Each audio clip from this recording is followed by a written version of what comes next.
Hello, case. Who missing?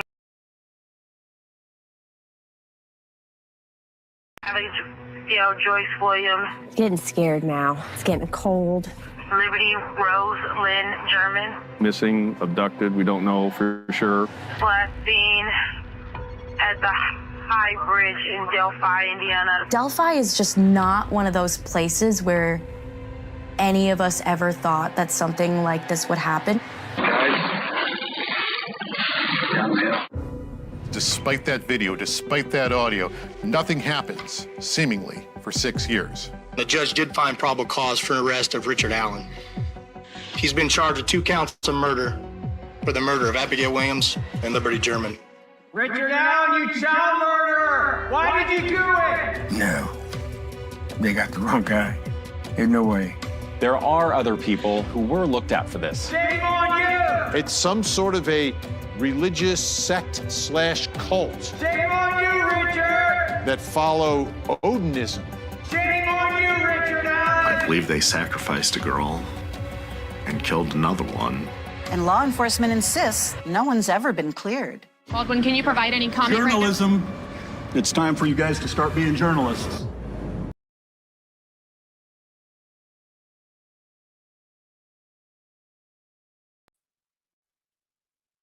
Good evening, everybody. Welcome to Case by Case. How are you guys doing tonight? Excited to see everybody here. We had a lot of people here early. Good evening, everybody. You know me, I like to jump right in and get started. Welcome, mods. Welcome everybody in tonight with my 2 favorite girls, Cherie and Streets of Bakerfield. Hello, Cherie. Hello, Streets. Hello. Welcome in. Welcome in, everybody. Tonight, we are focusing on, for those of you who are new to the channel, welcome. If you're watching this on the replay, thanks for being here. I always try to answer questions and comments even after the live is over, so feel free to comment or ask questions. Tonight, we are focusing on the series that I started about 2 weeks ago called the Delphi Vault. And the reason it's called the Vault is because we are opening the doors to 2017, where I feel really in February and March, the answers to this case lie. So me and some of the great people that are a part of my community who we've all got different research outlets. We've pulled them all together and we have compiled what we are beginning to compile, a massive stock of all of our research together. And I'm compiling it into this PowerPoint presentation. And I'm putting everything that I can get my hands on in chronological order. And once we get through this series, I will share the presentation and make it public so everyone has access to it. So I hope that is something that you guys look forward to getting your hands on. Cherie, Streets, how are you guys tonight? I just walked in the door. I flew down that freeway faster than I've ever gone down it before. Hello, I'm doing well. I had to battle traffic to get home. That's why I pushed us back to 7 because we have so much construction going on. And the last 2 days it's taken me almost 45 minutes to get home, which I had some things I had to edit in this presentation and some things I wanted to add. Thank you to my 2 lovely ladies. You know who you are, that consistently when I ask for something that I need to pull forward right away, you guys are always there to help me out, even though it's like last minute. And I'm trying to compile all of this stuff with some help into my Dropbox. And I keep having to add storage and trying to like reorganize things and make sure everything is labeled. And it's a lot. It's really a lot. We really do have the best researchers.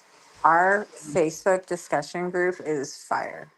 It is. And I know that some people have made some strange allegations about we're getting discovery from someone, but that's not the case at all. 99% of everything that we have is from social media, things that are now no longer available, but have been retrieved or were saved back then that we're now pulling back out. So that's an interesting accusation. And I know that there's a lot of chaos managers running around the YouTube streets right now. For all of my subscribers, our subscribers here at Case by Case, who was in our live last Thursday, I want to apologize to every single one of you who were individually singled out and ridiculed and attacked for your comments in the chat during the review of the contract. So that should never happen. And I have no control over that. I'm not going to hide my chat. And I want you guys all to know that, this is a safe place here. And even though, we've had conversations in here with people who don't agree with some of our points of view, but we deal with it, we converse, and we move on. No one's, getting called names. No one's being singled out. So I just want to apologize that, for those of you who felt personally attacked. I myself was, Streets was, and I'm sure Cherie would have been if she hadn't been at work that day. And you did nothing wrong. None of us did anything wrong at all. No one did anything wrong. Yeah, thanks, True Crime Addicted. Yeah, I stopped. I stopped into Hella's channel last night, so that was a good conversation. And we'll address a little bit more before we hop off. We'll do that towards the end of the night. I have a lot that I want to get to tonight, and I'm just kind of scrolling through chat here. Judge Jessica, Precascent, you guys were heavily targeted. I'm sorry. Yeah, that was kind of horrid to watch in real time. And I don't know if you guys seen. I literally stepped in to the chat like, "Excuse me, I didn't troll. I stepped in case by case. I'm here. This is my chat," because people were confused, like, whose chat is this? And I'm like, it's mine. And no one asked permission to troll it, but that's what's happening. So anywho, we're not going to dwell on that. We have better things to do. And without further ado, I'm going to apologize in advance if I have any lag. I have a lot of stuff uploaded on here tonight. For those of you who are in chat, before we get started, remember, I have a 2-strike rule. First strike, you're timed out for 2 minutes for misbehaving. When you come back in and you do it again, you'll be gone for the night. So that's just a very simple rule. I hope you guys can, agree to disagree politely and move on. Do you guys have any questions about what we're doing here tonight as far as this series go? Part 1. Thank you, Jennifer Hoff. Part 1 and Part 2 is already out there. And I already feel like there's so much that each time I do a new episode, I don't want to have to, I can't go back and review because that would take forever, because the further along we get, the more we have to review. So I'll just encourage you guys to, if you're joining us tonight, this is part 3. You have missed episode 1 and 2, but we are still in that same time frame. We are in February 12th through, we're still between the 12th and the 13th, and we're in part 3. And I'm upwards of, I think, close to 70 slides already and we haven't even got out of the 3 days, the 12th, 13th, or 14th. So this is, I may end up having to break the presentation up into sections because it might start to get too big to even share or send via email or however. So anybody have any questions before we get started or any comments? Cherie, Streets? No. I mean, I have a lot to say, but I will not say it. Cherie had a lot to say. Cherie? Well, I don't know if I want to go off publicly about it, but I was not happy with what I heard, and it's just really sad.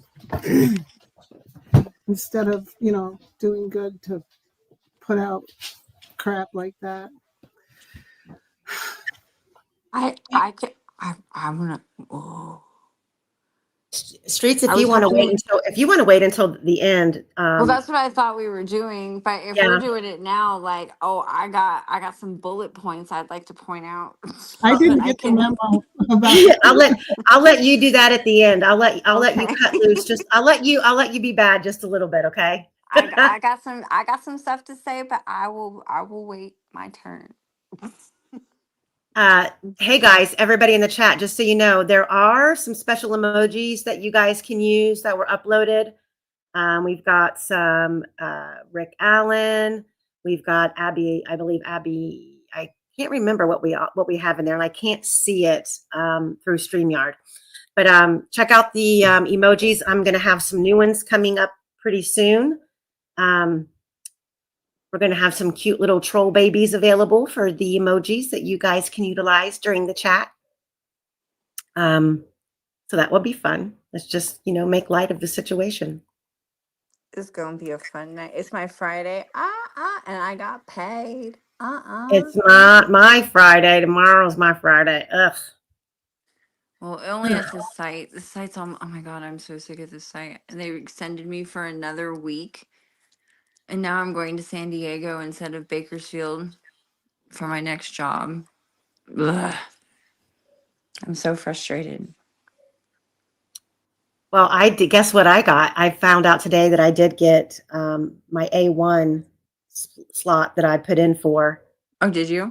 I did get it. Yes, I was so. Oh my gosh, I'm like, if I get my job is under complete construction, and we're completely renovating the whole entire place, and certain departments are going away. We're having to transfer, and so, but and it's all based on seniority. So luckily, I got what I put in for. Thank God, or I would have cried, especially with summer coming. All right, guys, are you all ready for? I have some, and this is just not even a quarter of it. Hi, Eyes to See. How are you? Eyes to See. She's one of my coworkers. She's getting ready to start a new channel, guys. Once she gets all of that established, I'm kind of giving her some tips.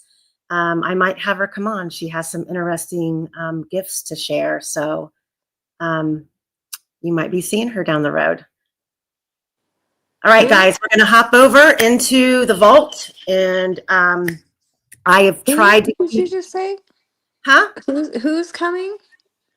Eyes to See. She's in the chat. She's a coworker of mine. She's starting a channel. And she's just now getting it up and running. So, but she has she actually has a couple of books that she's published. And once her channel gets up and running, when I have her on, we'll get those out and get some people to get her books. I think that her hardcover book is actually an Audible, or it's going to be that she might be reading herself on Audible. I'm not sure all the details, but once I have her on, we'll get it out there. So, well, thank you. Welcome. So we're going to jump over to the vault, and I just want you guys to know that I've tried to keep everything in chronological order. There is more that I'm going to be adding to this because there is more. I'm trying to, now that we have this downtime between the appeal that's going on and post-conviction relief, I wanted to take the time to go back in the case and go back to the beginning. I said that a long time ago, so that's what we're doing. And we are going to start that. Let's see here. We're going to add to the stage. There we go. So this is, for those of you who are new, real briefly, prior to tonight, we went over a lot of the information that was put out by Tina Rodell, the information that she was aware of that transpired on February 12th, the day of February 12th, into the early morning hours of February 13th. February 13th is the day that the girls went missing that afternoon. Right after the video was shot at 2:13 on the bridge, the girls went missing. And hello, Peter Taylor. Welcome from Scotland. How are you? It's been a while, yes. So when I expand my screen, does it make it look bigger? Ladies? What was that? I'm sorry, When my I dog is being stupid. when I expand my screen, does it make it look bigger? Yeah. Okay. I want to make sure that that's purposeful. So I'm going to turn my camera off because I'm going to be maneuvering back here. We do have some couple different audios to go through tonight as well. So we are starting with, in part 3, we are going to start with the south end of the bridge and the private drive. This is technically where the girls initially went missing after the video was shot. This is part of the private drive that takes you back to the Weber property. I'm sure a lot of you are familiar with the shoe tree.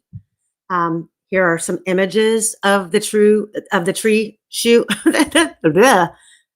tree that is along the private drive. People apparently take off their shoes and throw them up there. It's one of those oddities about the trail system out there that people go out there and take photographs of. And to my knowledge, it is still there. And Cherie, with my screen expanded, I cannot see the chat. So if you see anything in the chat that I need to address or a good question, just chime in. Okay. I'm going to try to pull the chat up on my phone so I can try to keep track, so I can keep the screen big. Judge Jessica, I think the shoe tree is comprised of stranger shoes, to be honest. If there's anybody in the chat who has firsthand knowledge, I don't know if it's locals. I do have Google Earth pulled up that we can go to because there's some topics in here about some families that live in the immediate area.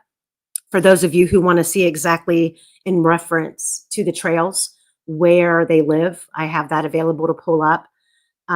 This could possibly be people who live around the trail system or people, I don't think that the private drive is technically, it's not a part of the trail system, but I do know that through Ron Logan's property, there were a lot of people who passed through the wooded area and may have came across the creek to the side of the bridge. That tree is it's on Kay Weber's property, and it was made in memory of one of her sons, I think. And do you know if the shoes on the tree are for strangers? I think that it started off with, which makes the toe thing from Criminality so much weirder. But I think it's like their shoes from, I don't know. But I know that it was something to do with Kay because people were trying to make it like nefarious. And I remember like when it came out that it was to do with Kay Weber's son that it was like, oh, that's not nice. We should stop saying that. But I Well, forget what it was. it's a unique thing. I mean, I get it is something to take a picture of. So here is a screenshot. Some of the Oh, yeah. people. See, Endor said it. Endor said it. The shoe tree is owned by Webbers in his memory of the loss Yeah. of one of their sons. Okay. Thank you. Who put Judge Jessica's comment up? I didn't touch it. I don't even know how to do this. Oh, Cherie did. Cherie, can you take it down? And then pop others up as you get to them. I'm gonna learn one day. So, let me back it up. This is getting a little touchy. So So some of these screenshots that I have are through many of the Delphi Facebook groups over the years. Some have come and gone, some have lasted. For the most part, a lot of the original ones have either changed hands or changed names. So some of the people that I'm not familiar with, I did black their name out who posted these, but these comments are still very prevalent, to the topic. But this comment says, when the crime first happened, Miss K would join in conversations. I'm assuming she's talking about in the Facebook groups. She let us all know there was vandalism done to her cameras before. She said she had one that did work. It was pointed down to the creek. It was on the side of a shed she has, but she said it picked up nothing. I'm assuming when she said it picked up nothing from that day, the 13th. Police had already seen it. I asked if I could view it after that. She was not on site much anymore and never posted what was viewed. So what's interesting about this comment for me, and feel free to chime in, guys, in the chat, when you look at the picture to the right, there is a trail cam on this tree right here. And this is literally the south end of the bridge on or around the 14th or the 15th of February 2017, because you can see the crime scene tape is still there.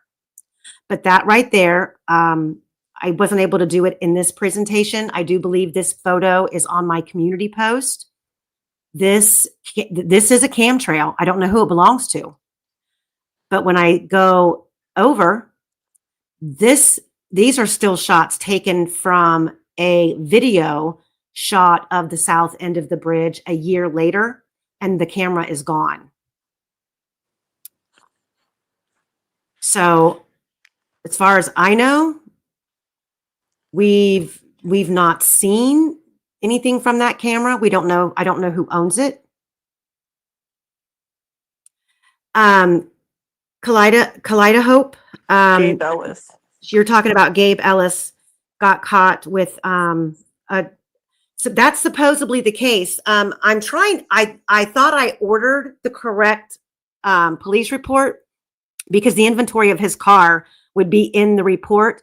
However, that case has been converted numerous times with his other charges, and I sent in the wrong case number, and I haven't had the chance to resubmit it to Kokomo Police Department to get it.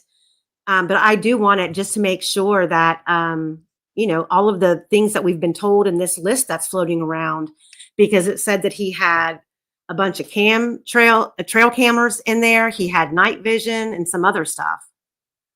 Speaking of Kokomo and Gabe Ellis, Flint Farmer's trial is really close. There was some sort of pre-trial hearing.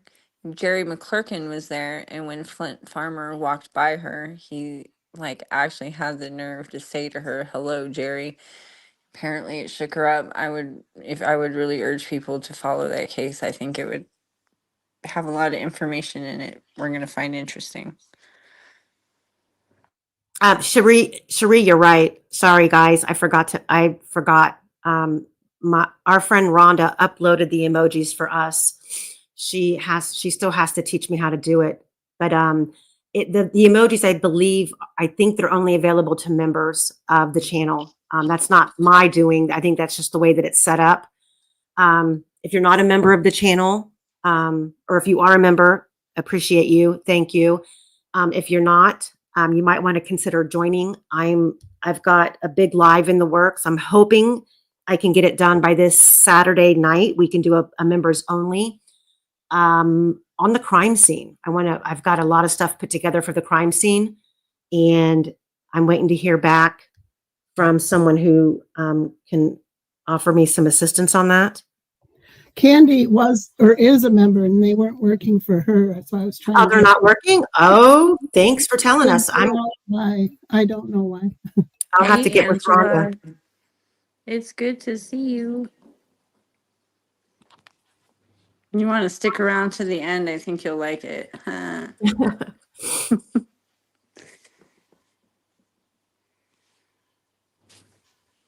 All right, let's move it on here. So next up, now we're going to get into some media posts, the notifications that were, you're right, Judge Jessica, that is a good point. I just don't know how soon after the girls were found did the FBI put up trail cams. Judge Jessica says, I wonder if the trail cam belonged to the FBI. They said they put up cameras around the bridge afterwards. Yeah, that is true. I just don't know where they put them and when they put them. And that's probably a part of discovery that we'll never see. So WTHR, these two things I found kind of interesting regarding the case that was put out by the media. This first one was from Channel 13 WTHR. I could not capture the date on it, but it says, if residents should be afraid of a killer on the loose, Delphi's police chief responded, I think people are able to draw their own conclusions about the situation. They are smart enough to figure out what the situation warrants and what to think. This is kind of a shock, Robinson said. My heart is breaking for the moms right now. I know how it is. In Delphi, shaken by the discovery of the bodies along Deer Creek, we ran into Susan Maxwell on Union Street. It was very upsetting. This is a small community, and you just don't expect things like this to happen in your community, she said. From the fire station, go ahead.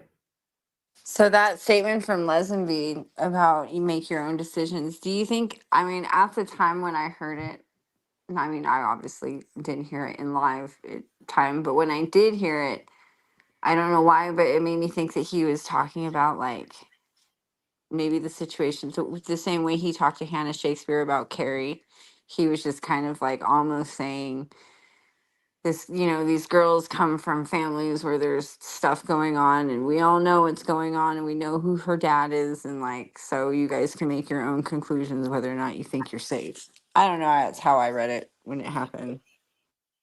I feel it's like off-putting. I take it that way. It's like they don't want to admit what just happened and that they have no idea who and how it happened. And instead of just coming out and being honest with the community, they just, you know, pretty much they kind of toss it back to them like, well, they can make their own decisions.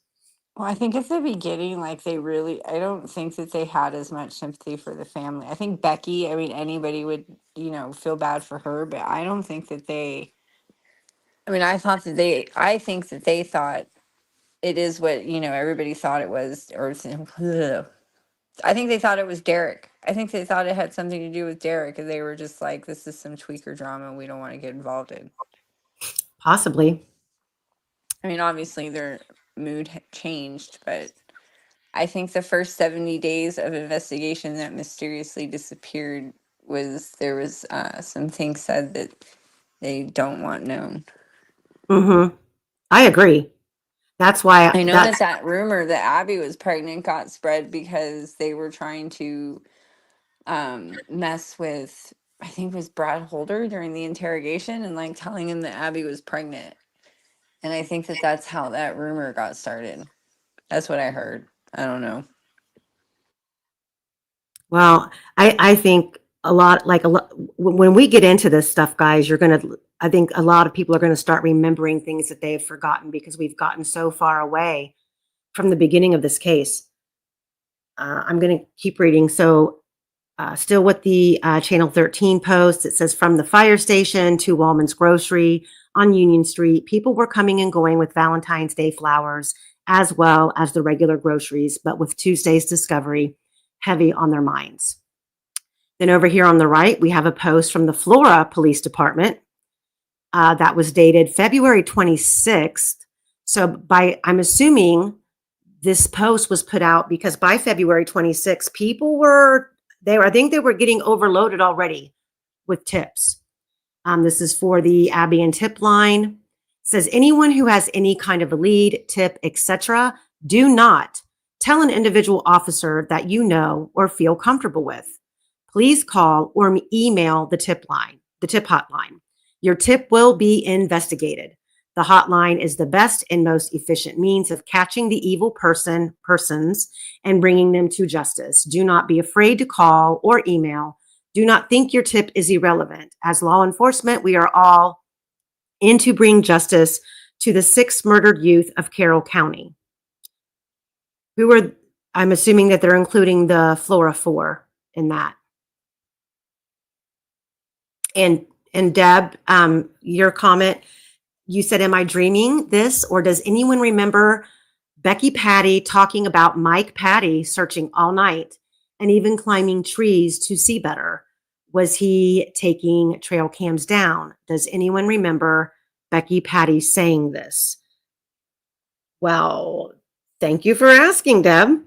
We have some audio from immediately after this event. We have some photographs. We have some comments that we're going to be getting into shortly. And it's very bizarre, some of the things that are back and forth between Becky and Mike Patty, how their stories change, or it seems Becky is constantly trying to fill in gaps with information that she probably doesn't really have the correct answer to. I don't know. You guys make that decision. I'm just here to give you the reminder of what was put out back then. So in those early hours, some of the posts, some of these were not dated. They were around the time of the crime. You have somebody asking Becky Patty, okay, well, who was at the house when the girls went to the bridge? Question. Becky Patty says, Tara, me, and a girl that works with us. My office is at home. Derek was in Frankfurt. Mike and Cody were at work. Cherie, can you pop that comment down?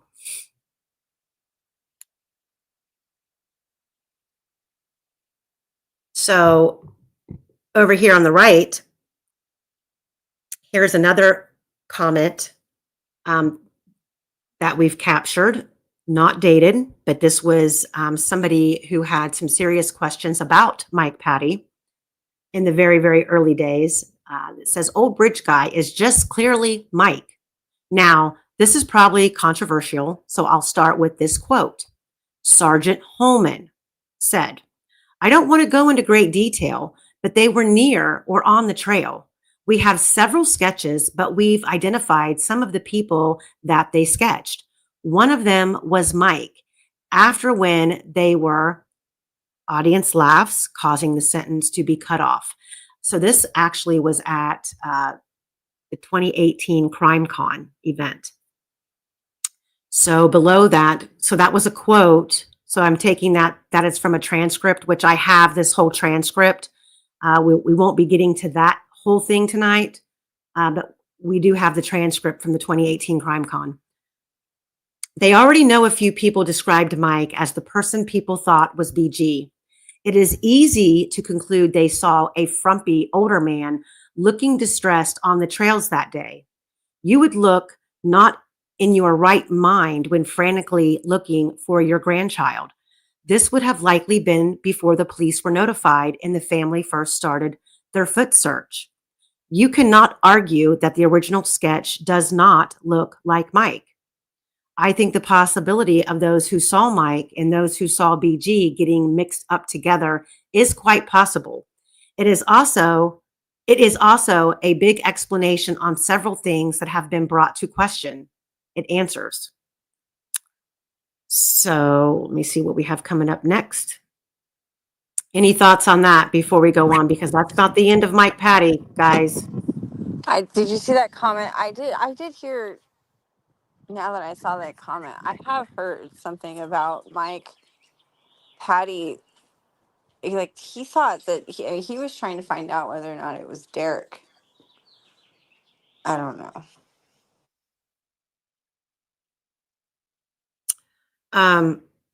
I don't really, I mean, to be honest, I don't think I've came across one sketch that I think looks remotely like Derek. Now, we just wait because there's a lot coming. There's a lot coming. Just trying to double check on chat, guys. Well, we have the transcript, Judge Jessica, of the crime con that they deleted. Let's see. Jer says, I remember thinking that Mike Patty was trying to get trail cams that night to see if there was something to do with Derek or Derek himself.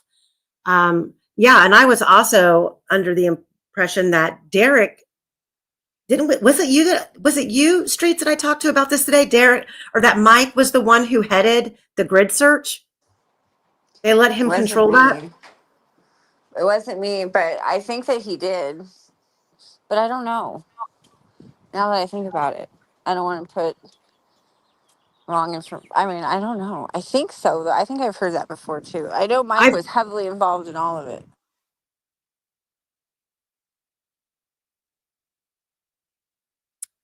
So this comment on the screen right now is it's basically someone pointing out a contradiction of a statement that Kelsi made. It says, just like any other time she dropped them off, question mark.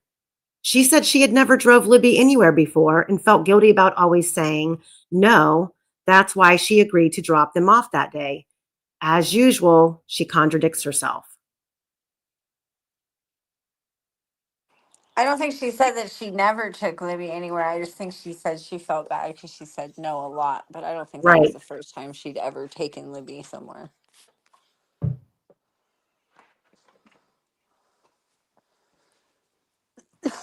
Yeah, I agree. You know what, Jared? I agree with you on that. There is a reason that Derek does not speak. I agree.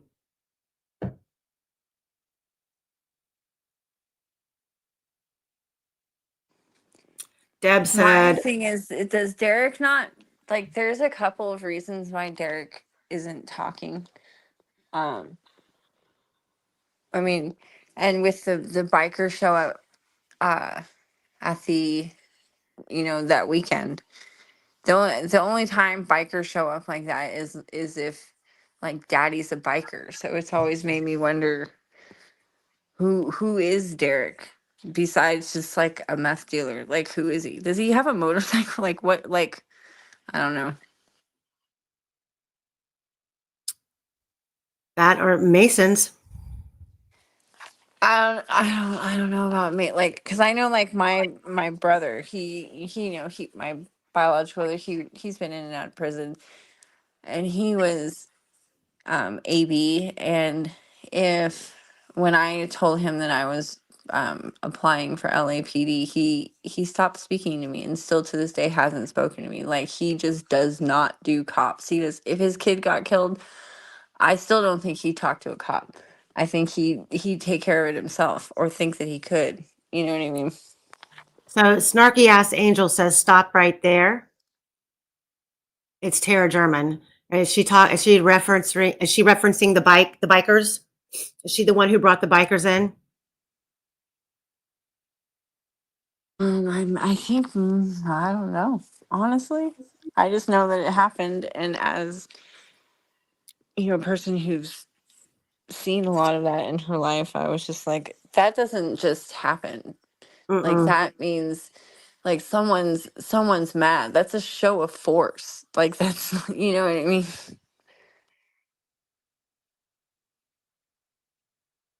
So hang on. All right, let me get to the next slides because we have a lot.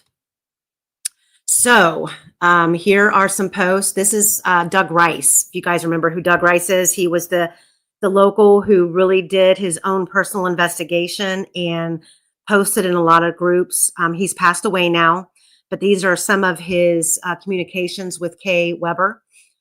Kay Weber is communicating with Doug Rice saying, I can only tell you that my life, land, buildings, family, and friends have been reviewed and inspected by LE. Can I prove that to unbelievers? Seriously, do I need to?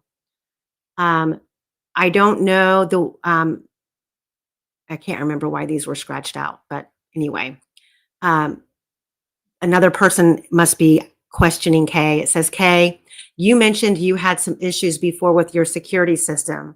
Were they during this time? Kay responds, one problem with law enforcement setting off alarms, investigating. Yes, locks can be picked. Unless you were here in February, I don't know how to prove things to you. Kay Weber responds again, do you want to know if I had a security system in place while I was gone? Yes. Was I ever notified of problems? Yes. Doug Rice chimes in and says a lie detector test is an exploring options, and someone may have known she was gone. But how does that have anything to do with the gate being locked? Kay Weber says, or someone is asking Kay Weber, were you notified of any problems during that time? Douglas Rice, it's really easy to pick most locks.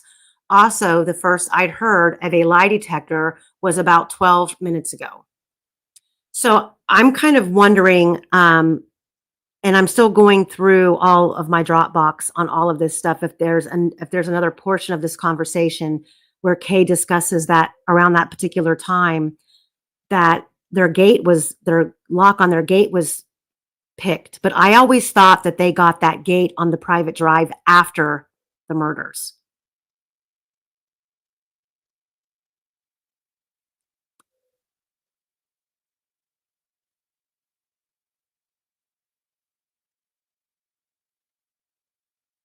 Let me see.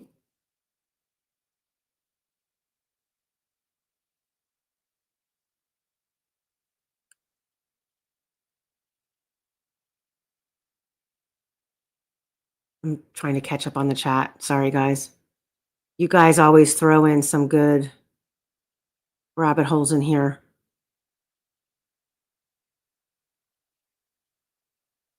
Yes, Tara is Libby's aunt.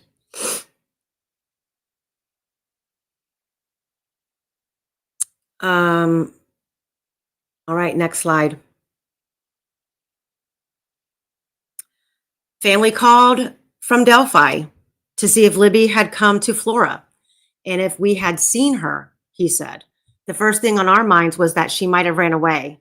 Maybe she was trying to get to her mom's in Kentucky.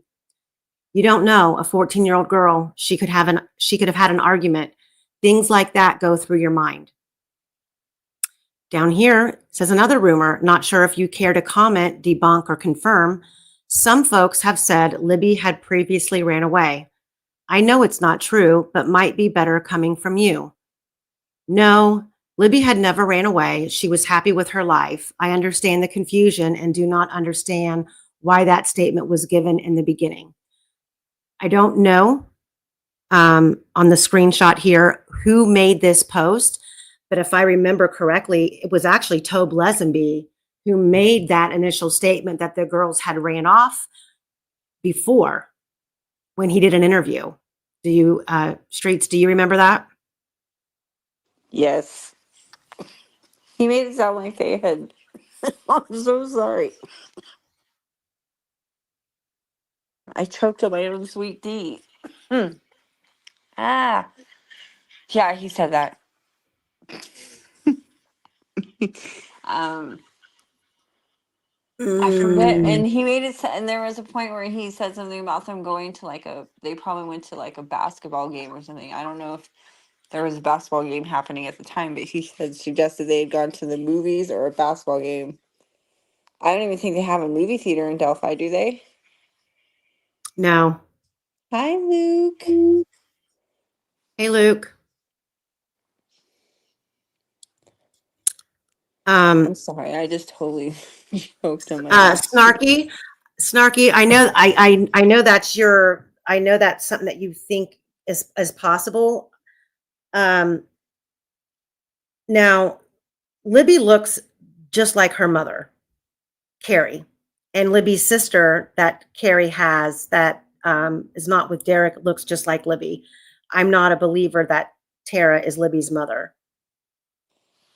Libby looks just like Carrie in some Yeah. pictures, like a spinning image, like her mini doppelganger. So And I don't believe. I don't even know how that started. Was That's Kelsi Derek's? Or Yeah. not Derek's, but the same mother as Libby is what I was going to say. Yes, and I don't believe that Derek had parental rights or custody. It was Becky. Derek. Derek and Carrie moved to like New York for like up in New York for a while, from what I understand, because Carrie's dad lived up there. Carrie's dad lives in Kentucky. That's why she went there. So, and Carrie looks, I mean, Libby looks just like Carrie. There's no way I can imagine that would be true. And there's some pictures where she's just like, it looks like a picture of Carrie.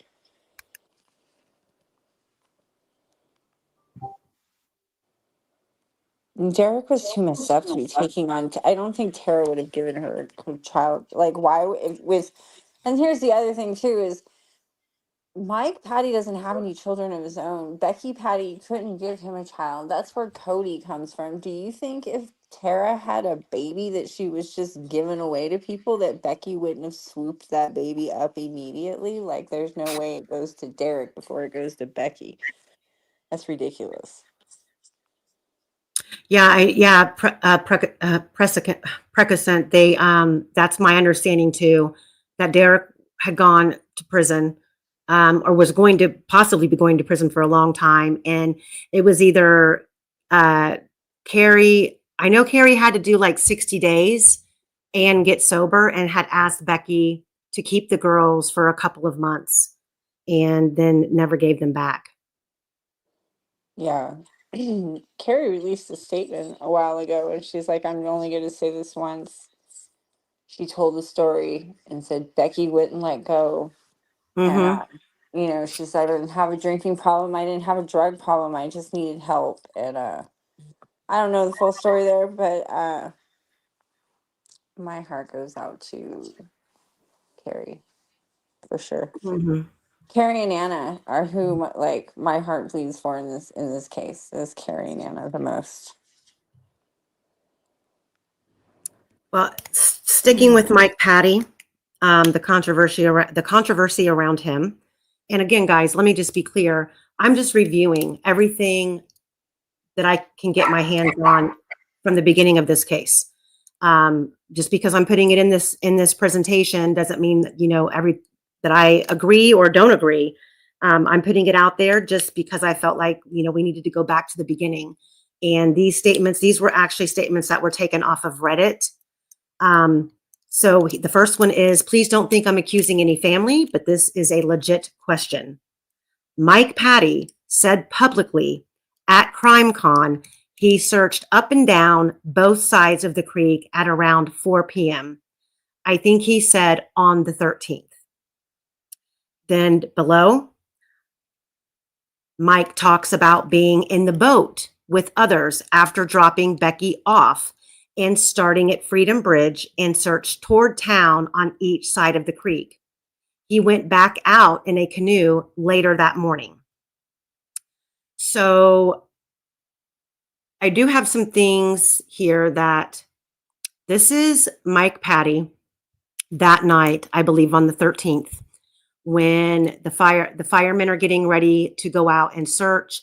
Mike Patty does an interview, and then he heads down to the creek, and he's getting in the creek in a canoe. And somebody on Reddit said, I caught Becky Patty in another lie. I just made a post regarding Curtis Borden and Mike Patty getting on a boat together at night to search. Becky said Curtis Borden was at the fire station dispatching. And then here is the post.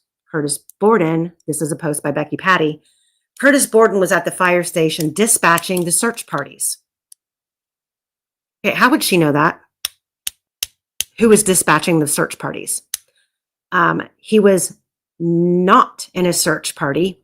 Check the media news clips from that day. You will see him. So we did. And right here, I believe I've got another picture of him. I'll pull it up. I do have a picture of him. I thought I put it in here with the face forward. But this is him and Mike down here in the bottom left-hand corner getting in a canoe. I know it's hard to see, but I had to pinch these pictures. When I go into this thread that I'm going to show you here in a little bit, I'll show you Curtis Borden.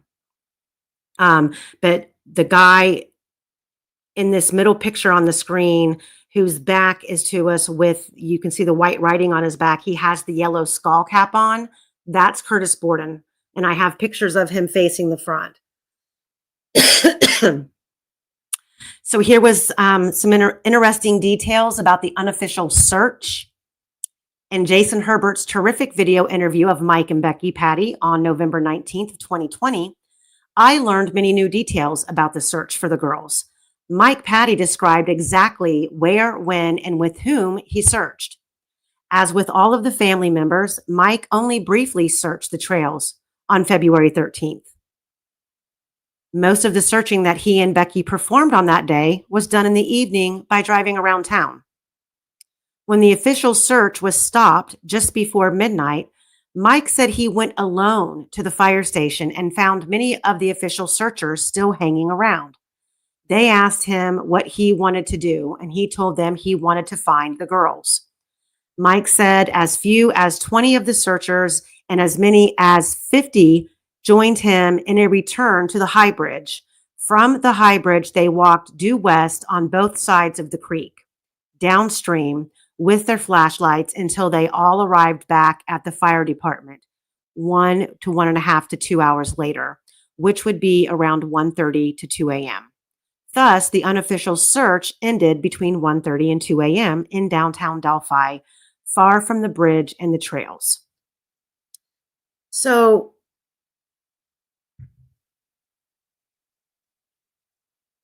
he said,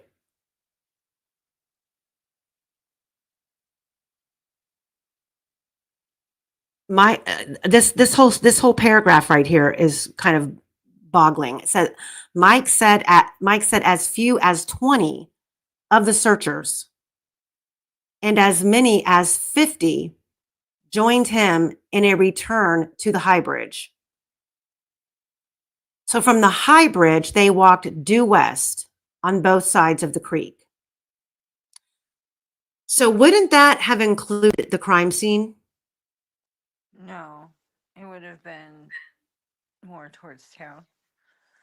So they came, so they walked, They so would they have went. just missed it. If they would have gone due east, they You're would have right, you're got right, it. you're right.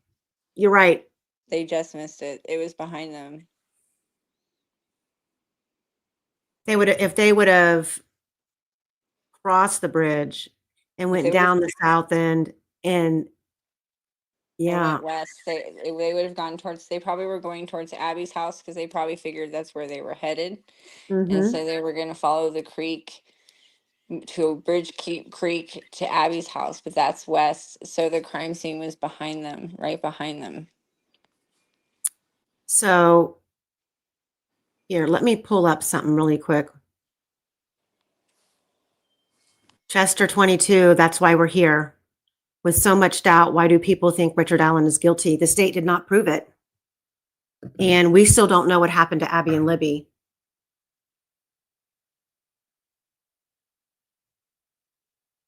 Curtis Borden is married to Mike Patty's sister, Lori.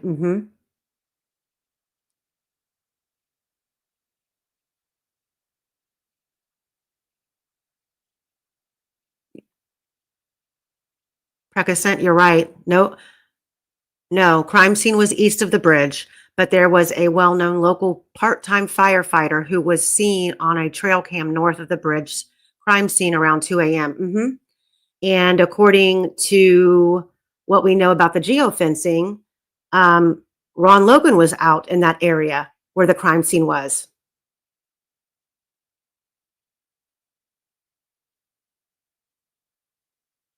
Candy, you're right. I need to. So hold on one second. I want to pull this up really fast.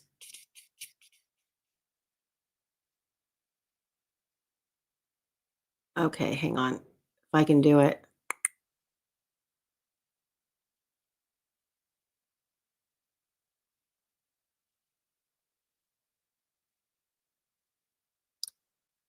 I've got a little bit of a lag. So hang on one second.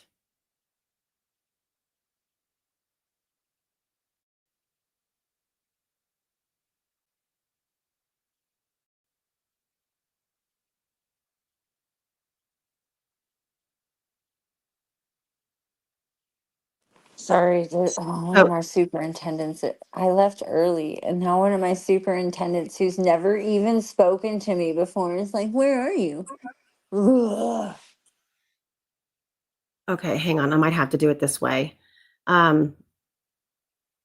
Because it won't let me share that whole file screen. Let me see. I have I remember when the girls went missing, and then after the fact, I remember law enforcement talking about there were thousands of people, like 1,000 people showed up to search for the girls. Let me see. Well, let me do this.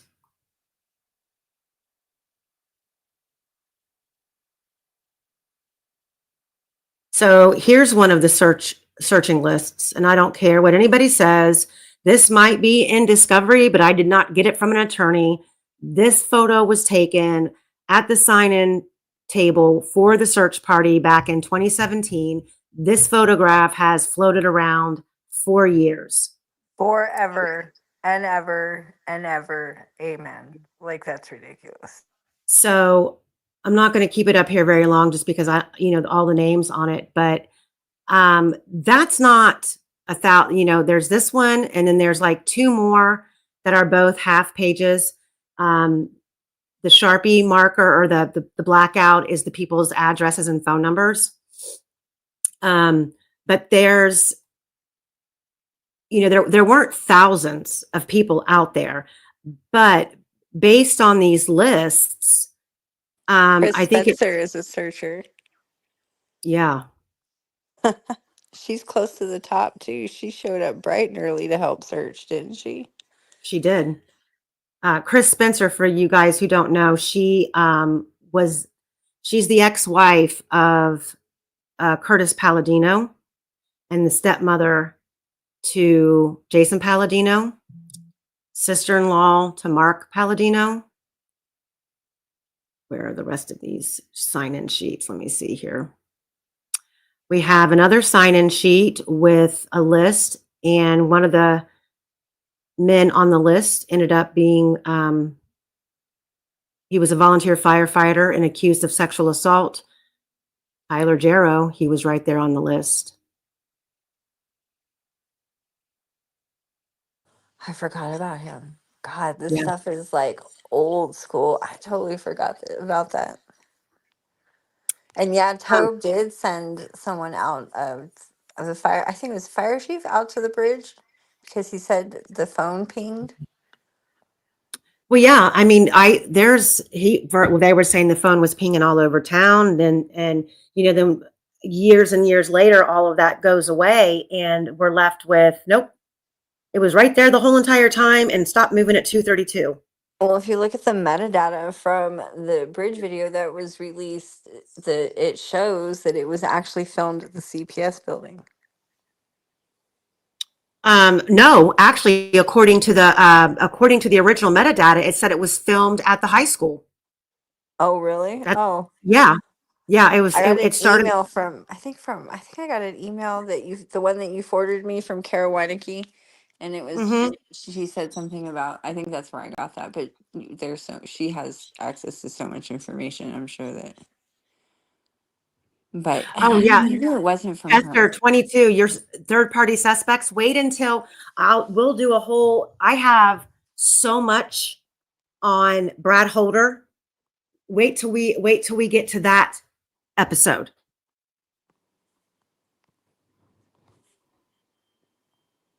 So let me see here.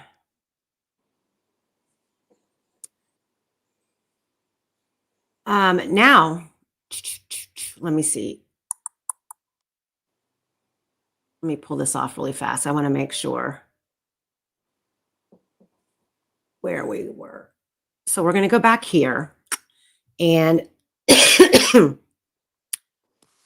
I'm going to share my screen. Kel just said something that I've always wondered, and like it's always made me question my own parenting reflexes.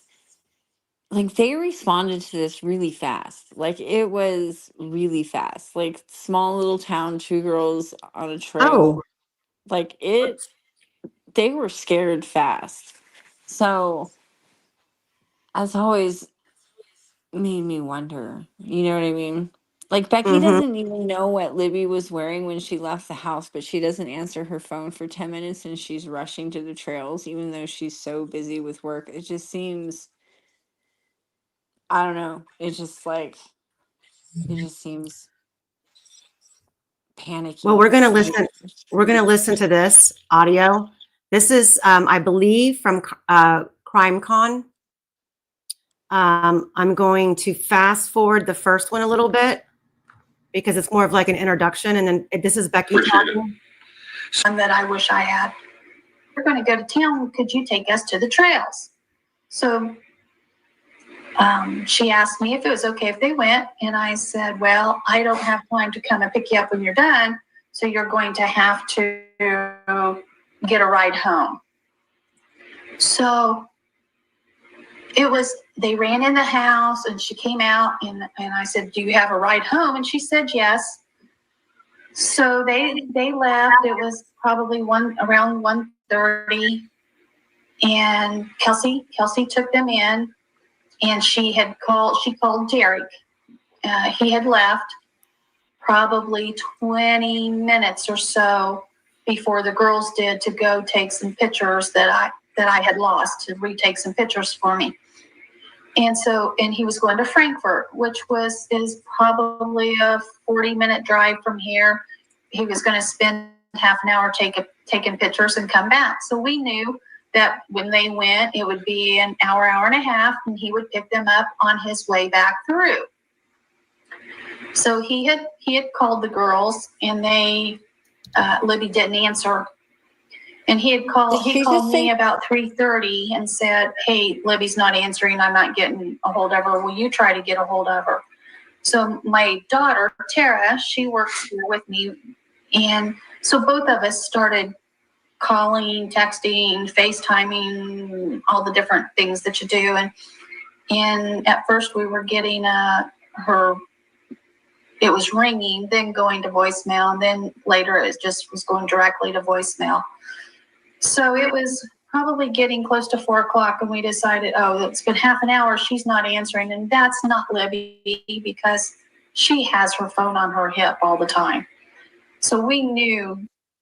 Okay, I'm just going to pause it right there and remind everyone, if you go back into, it's either episode 1 or episode 2, we actually have a Facebook post from Anna Williams at 3:00 claiming the girls were missing. Do you guys remember that? Wanting to know if anybody had seen them? That something just wasn't right. So we decided, okay, we're going to go to the trails. We're going to go and look for her. So Tara went ahead and left. I came in to let the dogs out before I left. And as I was leaving, I called Mike. He was at work in Lafayette. And I said, this is what's going on. We're headed to the trails. We're going to go to the trails and look for him. He said, well, let me put stuff away here and I'll head your way. So I said, okay. And as I was pulling out, my son was coming home. My other son, Cody, he was pulling in. He was just coming home from work. And he said, what are you doing? And I said, well, Libby's not answering her phone. She's at the trails. We're going to go look for her. So he said, well, hang on, I'll go with you. So he rode with me. And as we were going, we decided, if she was going to walk home, there's two different ways she could have come home. So we were a little later getting there than my daughter and them because we drove these two different paths that she could have, these roads that she could have taken. And we didn't see her. So when I got there, there were several vehicles at the trailhead parked there that I couldn't. So I had to park over on the other side, on the mirror side in the ditch. So I started looking. We were all looking. Cody and Kelsi went across the bridge. Mike showed up. I'll let you tell his part because I don't know all of his. Well, yeah, obviously when I showed up, I started walking on the trails, located Becky, other family members, and we were all just trying to split up, go different directions and hollering, looking. Of course, by the time I got there, it's a half-hour drive or so from Lafayette, so it was 4:30. I spent a half an hour. Becky, by this time, was on the phone, I believe, with AT&T, trying to get them to ping her phone. And she just told me, she goes, honey, it's going to get dark soon. We should call the police. So I went back up to the top of the trailhead where I was parked and called the sheriff's station, actually, is what I did, dialed in direct, and just said, hey, here's the situation. I got back out of my truck and walked down to the trail and headed up towards the Freedom Bridge. And by that time, there was two officers walking across. They were already out there. I mean, as soon as I called, they must have radioed out, and two officers come up and asked if I'd seen anything. I said, no, they hadn't seen anything. I said, well, let's continue to fan out and look. I said, they're, obviously somewhere.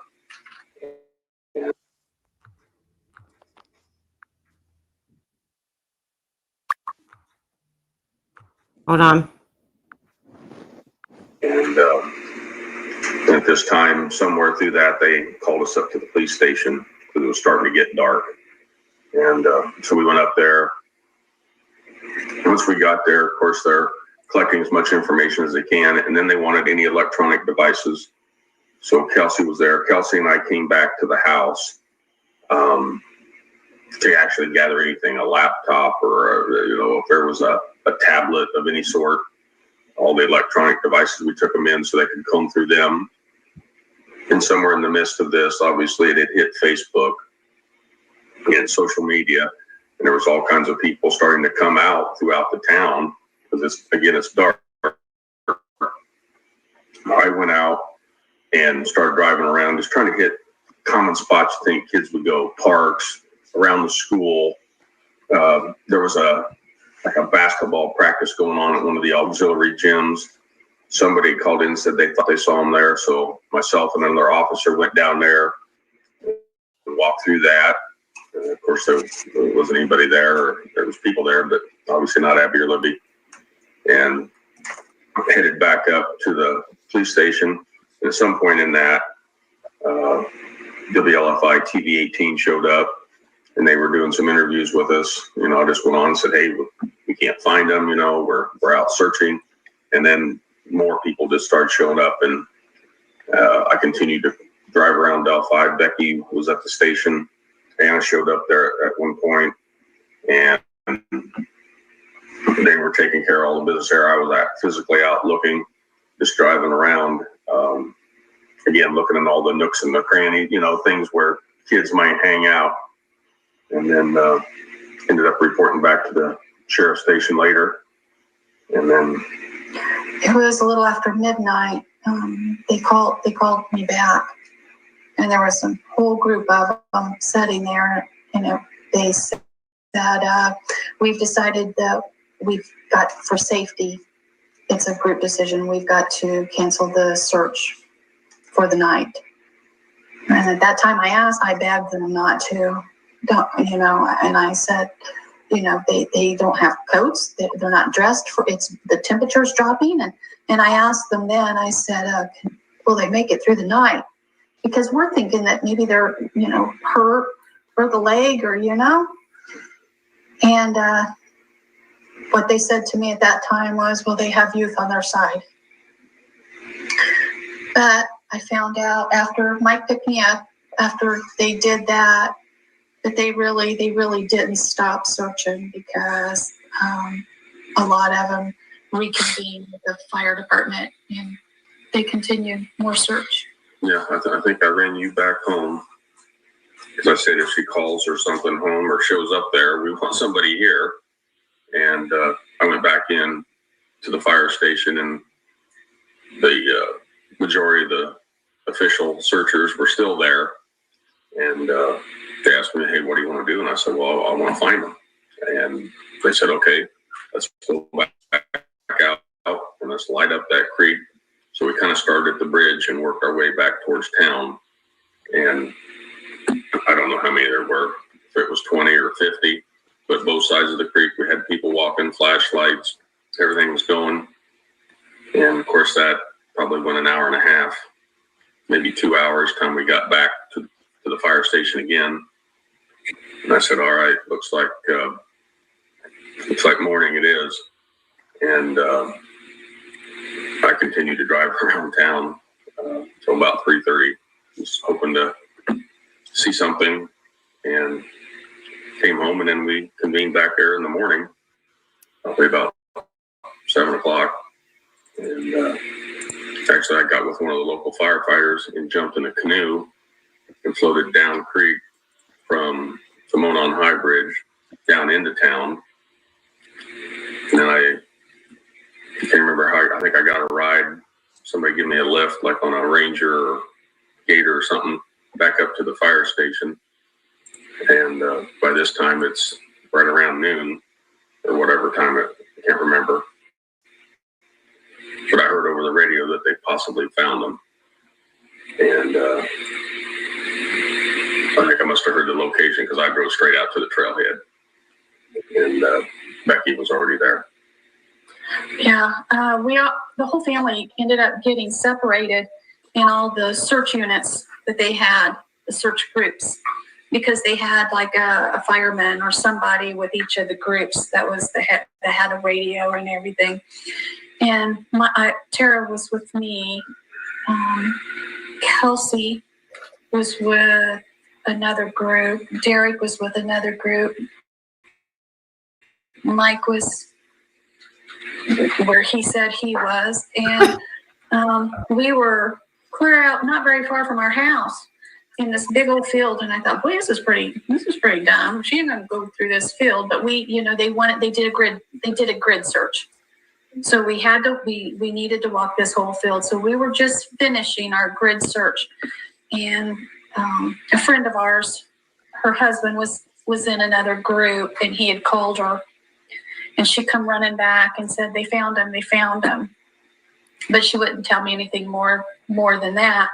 So we went running back to our vehicle and went to the trailhead. And at that time I went up to a fireman, and I said, hey, you need to take me to Libby. If they're hurt or something, they're going to need us. She's going to be cold. And he kept saying, Becky, they haven't found him. They haven't found him. I said, yes. I got a call. They found him. So when I found out, a lot of the firemen and stuff didn't know yet, because it took time, because this guy called his wife, this friend of ours, he called his wife, but they still hadn't gotten a hold of a fireman to let anybody know yet at that time. So that's how I had to jump on knowing. And he just kept saying, no, they haven't found him. They haven't found him. And I remember turning around, and my sister was sitting there, and she was just crying. And I was all excited they found him. I just needed somebody to take me to him. And all she kept saying was, I'm so sorry. I'm so sorry. And I didn't understand what she was saying. And why are you sorry? They found him. And she was in one of the groups that found them. So she knew, and she couldn't She couldn't bring herself to tell me. But about that time, Mike come up, and he took me over. I remember him taking me over to the truck, and I was sitting there waiting, and I saw these guys in their swim gear and the divers. Some of them had come walking by and stuff. And the next thing that I saw was the coroner's van come driving by, and that's when it hit me that this isn't going to be good. So if Mike's in a canoe, why can't they see? So if Mike's in a canoe, why can't they see the clothes in the river? It's a Well, if, tie-dyed t-shirt. how is Mike in a canoe and then getting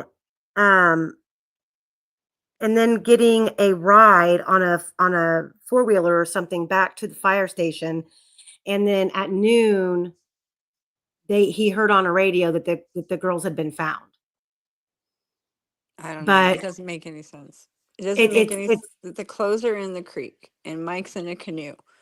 Why doesn't Mike see the bright pink tie-dye t-shirt in the creek if he's cruising on it in a freaking canoe? Sorry. I'm sorry. No, you're fine. Well, we've heard all different stories, and we've also heard that they were found in the water. There's very suspicious photos of what appears to possibly be bodies in the water, which I will go over those. We're getting there. I don't think we'll get that far tonight.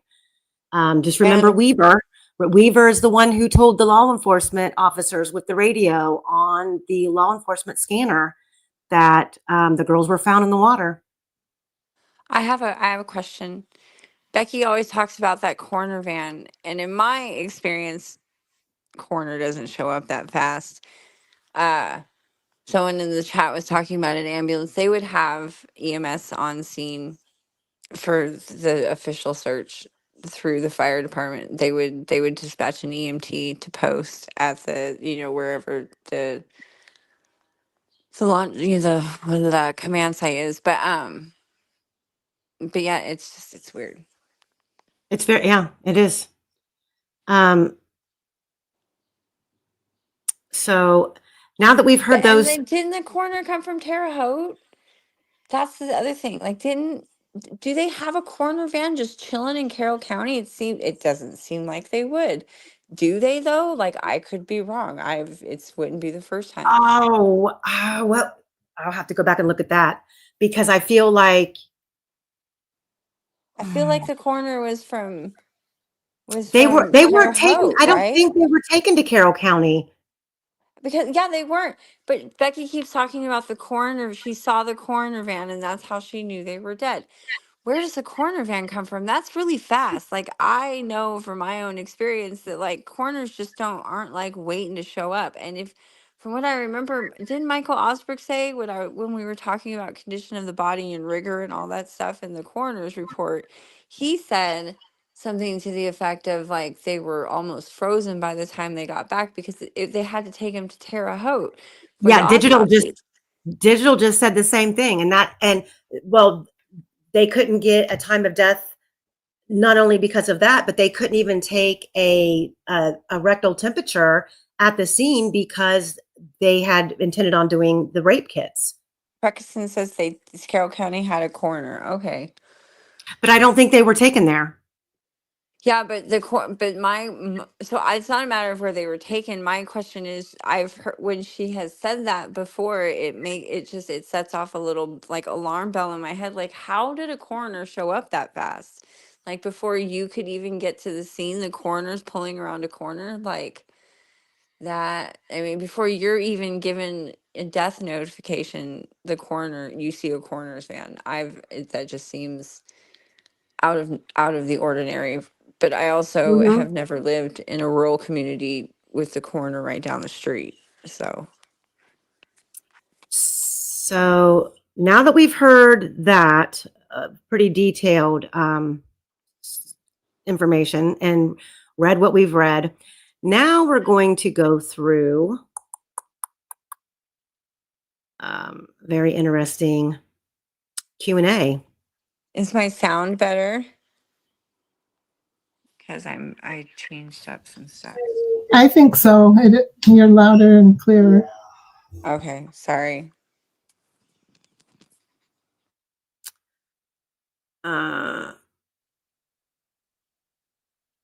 Okay. Trust me, it'll get loud soon. I'll do my best. There's quite a bit of this. This was someone who did a Q&A with Becky and Anna. The questions are at the top of each paragraph, and the answers got the bullet point next to it. So first question is, I'm going to have to get closer to my screen. First question was, I'm assuming this is to Becky Patty. Did Libby text Mike? And I don't believe I had the time to get these in here. There is conversation that was reported. I don't know if it was by kids or by a parent in a group. I got to find it. I'll add it to this presentation, that said that Libby had texted Mike Patty claiming that they were being followed by a creepy guy and that he needed to hurry up and pick them up. Then I do believe you've got Daniel Pearson, who claims he's seen Mike Patty out there much earlier than the reported arrival time. And then I also believe that someone said that Mike Patty was at the Marathon gas station buying, I believe, Gatorade.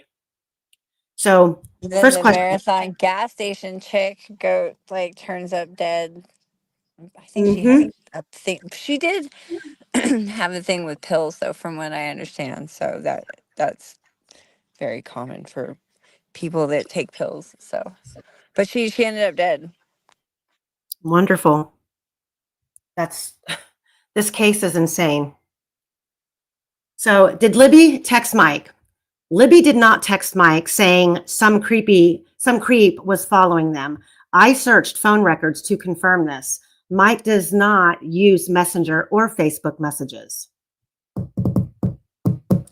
Mike, from what I understand, Mike probably doesn't use Messenger or Facebook messages because he's a known cheater, and Becky has access to his messages on Facebook. And the coroner this is a common misconception. I just saw it in the thing. The coroner is not who declares a patient dead. They are the only people that can move the body once they've been declared dead. But I've seen a couple people say that, and the coroner is not who declares dead. Like, it's a very short list of people who can pronounce, but also EMS with at least 6 signs of death could have pronounced it, and they would have had all 6 signs. So, but I've seen people say that before. The coroner does not announce death. They're just the only one allowed to move the body. I mean, they declare death, but they're not the ones at the scene that call the coroner and stop life saving. Oh, never mind. It's confusing, but people keep saying that, and I'm just like, other people can declare death, and call the coroner. Like, no one's waiting for the coroner to get there. Okay. Derek German, Libby's father, question. Derek was there from the beginning. Family started getting there shortly after 4. Cody and Kelsi crossed the bridge and went up to the houses on the private land on the south side. They were hollering the entire time. We all were walking the trails and hollering, called law enforcement at 5:20. Remind me to go back in this presentation because somebody said that Anna made the Facebook post at 3:49. I want to confirm that because I could have swore it was closer to 3, but I could be wrong. Another rumor, not sure if you care to comment, debunk, or confirm. Some folks have said Libby had previously ran away. I know it's not true, but might be better coming from you. No, Libby had never run away. She was happy with her life. I understand the confusion and do not understand why the statement was given in the beginning. Is it true that you have no idea if the phone was found? I don't remember if law enforcement put it out there, the phone was found or not. Until I confirm, I would rather not reply to this question. So this Q&A, think about this. We know that when they showed the photo of Bridge Guy, that they said at that time that that photo was taken on Libby's phone. So was she doing this Q&A before the Bridge Guy photo even came out? To not know that Libby's phone was found? Is it true Mike was swabbed twice? If so, why? Yes. They also took mine a second time. They were reconfirming all the DNA on Libby. They didn't have to take it twice on the rest of the family because we were all blood related. Mike isn't. Is it true that Mike was supposed to pick the girls up? Then he couldn't, so he asked Derek to do it? No. I told Libby she had to have a ride home. She called her dad because he was already in Frankfurt running some errands for me. He said he would pick them up as soon as he was done, which would be in an hour or so. Well, how does she know that? Because from the phone records, Libby didn't call Derek until she was already in the car on the way to the bridge.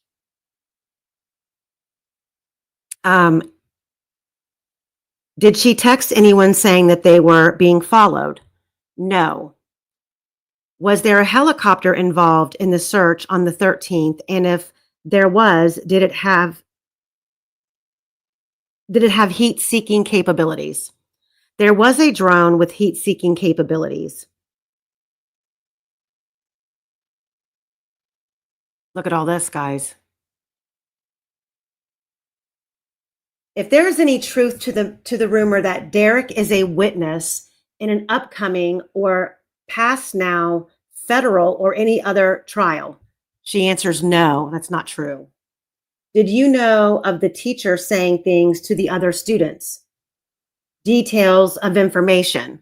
No, she said. Do investigators at least give the family updates on what's going on? No, Mike will call or go in if I come up with new information off these sites, and we have taken in several things from people on here. Again, this Q&A, she's saying that she didn't know if Libby's phone had been found. But am I losing my mind that when they posted the photo of the BG, that they said it came from Libby's phone? Or did they let the family just think that they got it off the cloud because it was connected to the tablet? I mean, I guess that's possible.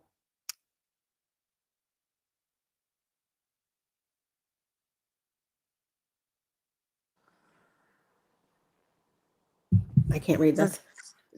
Do investigators, okay, I'm sorry. Do you know if Libby knew Michael, is it Hewitt? The softball coach who was recently arrested for some sort of misconduct involving a minor. If so, do you know if he has been ruled out? No, she did not know him. I read Libby loved volleyball. Did her team travel to other locations for games?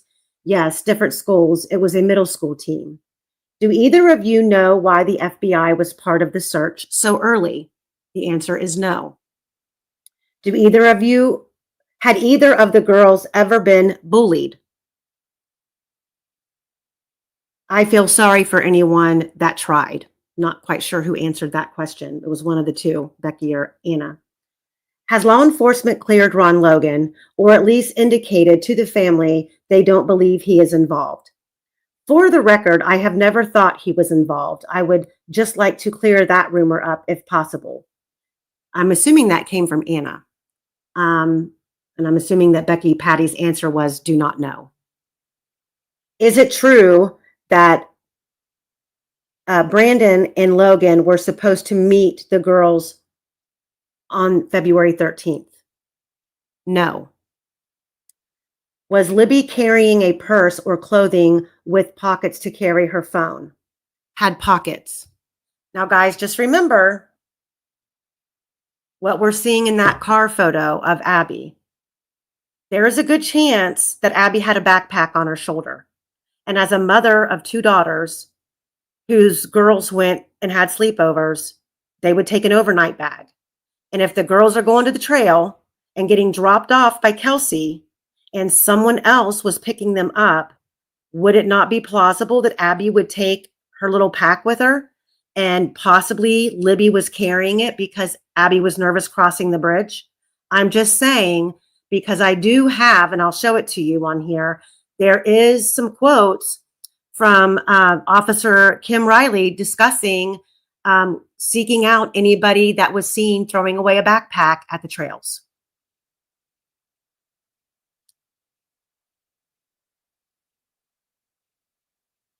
Was Libby okay, let me go on further. Had Mike ever met Libby or Abby? I know I have talked with you privately regarding this. Is it safe to say that it was just poor judgment on Cody's part to participate in that on Facebook? No, Michael had never met the girls. So I'm not sure. Does anyone know who she's referring to here with Michael? No.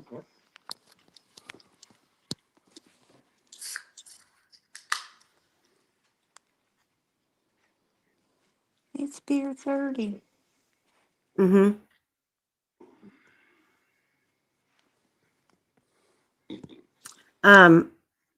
Okay, I'm gonna read through some more and then we're gonna move on and we'll come back to this in part 4 because there's about 16 or 17 of these. Michael Brevard. That's what Raiders. She's pretty well versed in the local stuff. I think she is relatively local. Is he a kid from school? Who is he?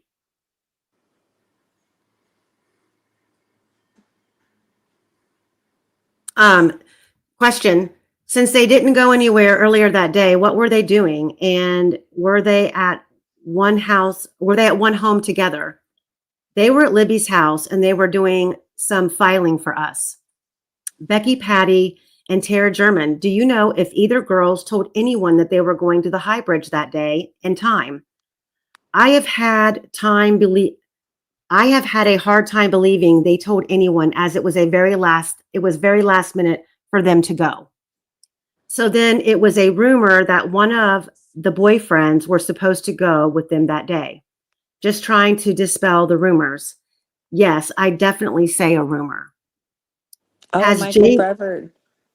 That's the guy that Cody was texting. About the whole 14-year-old 14-year-old girl. Okay. Yeah. He was a cop, I think, wasn't he?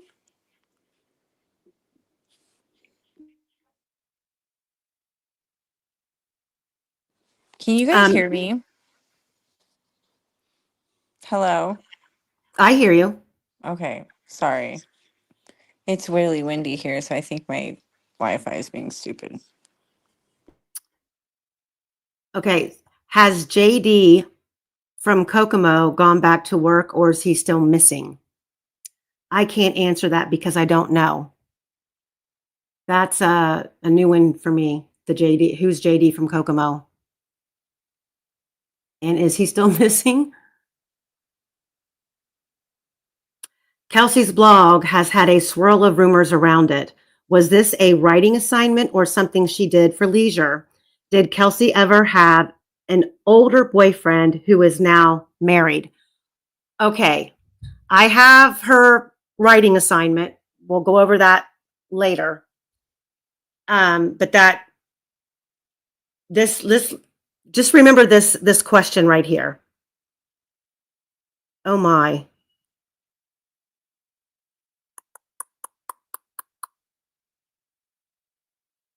I thought, I'll get to it.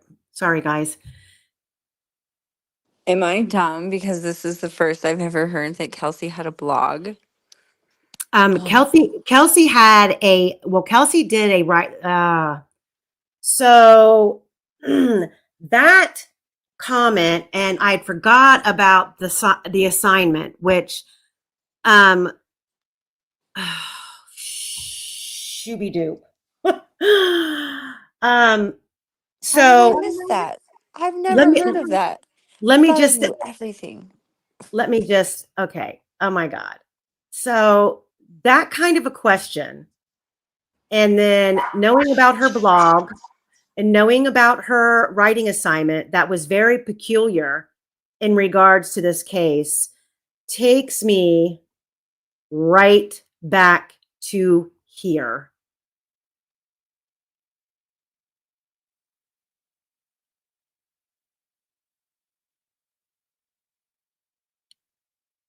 And then to here. That this item number 17 was consistent with Kelsi and the statistic that they provide, which I'm going to talk about in a minute, kind of what this means, is 1 in 800 trillion. As of March 7th, 2017, they had an unknown female hair. Nobody had asked to compare it to Becky or Kelsi until 7 years after the trial started. Yes, that is the timeline and how that worked. She agreed her focus was on looking for male DNA, and when asked why, she said, well, we had indicators of a male perpetrator. So we had already heard about possible confirmatory testing that they just followed up on like within the last couple weeks. So earlier this month, they compared the standard to Kelsi's DNA. They had discussed at the end of September whether they should do that and whether they... Now, did we not just read from Becky Patty that Mike was tested twice, but but because he was not blood related? And now we're finding out that they didn't test Kelsi's hair. Now, okay, let me just throw this out into the universe. You know, going back into all of this, I had a conversation today, and there's, I'll just say this. If Mike Patty had a tendency to cheat, and there was an undertone throughout certain members of the family that there was a lot of inappropriateness going on between Kelsi and Libby, and Libby was very much not receptive. I don't have an answer about Kelsi, but when you think about, I was just thinking like that little paragraph that I just read just kind of like sent a light bulb off in my head. Didn't Libby have a secret to tell her mother? You read my fucking, or sorry, that's my cuss. You read my mind. I go, and there's a secret she wants to tell her mom. So yeah, what was that secret?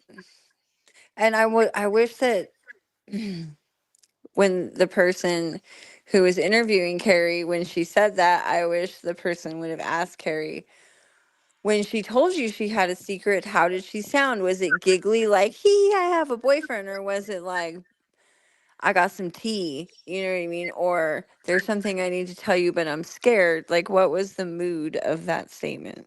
I wish the interviewer would have followed up with that. And okay, and when there's an accusation around this time that did Kelsi have an older boyfriend? Okay, was Kelsi enchanted because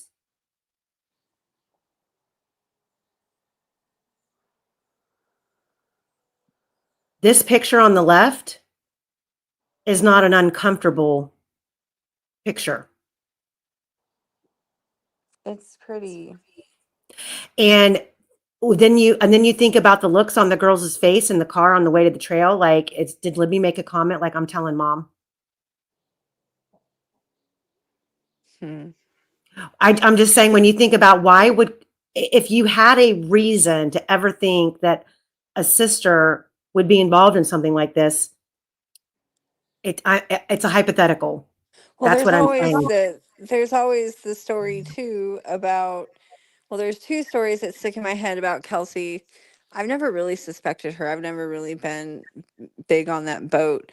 But two things that she said that stuck out to me is one, especially once we got the crime scene photos, was about they asked her if she was speaking to her mother, and she said, "No, I'm not speaking to my mom." And they asked her why, and she mentioned something about her mom talking to like a tarot, like having tarot cards read. And then we find out that the girls were placed like, you know, possibly what could look like a tarot card. And then she also, what else was it? Tarot card. I forget the other one. Shit. Why am I stupid? You're talking about Marijuana is psychics? bad. Shit. What was And the, what was whoever it was in the chat who nailed it, you nailed it about the timestamp on Anna Williams' post. It was 3:49. Kudos. But the person who took that was on the West Coast. That was posted at was posted at 6:49 in East Coast time. That's been talked about before. Oh, wait a minute. No, it's three. It's on Anna. It's Anna's timestamp. But It's not on the right here. person who I know, but the person who took the picture was in Western time zone. That's how it comes out. But wouldn't that be up here at the top?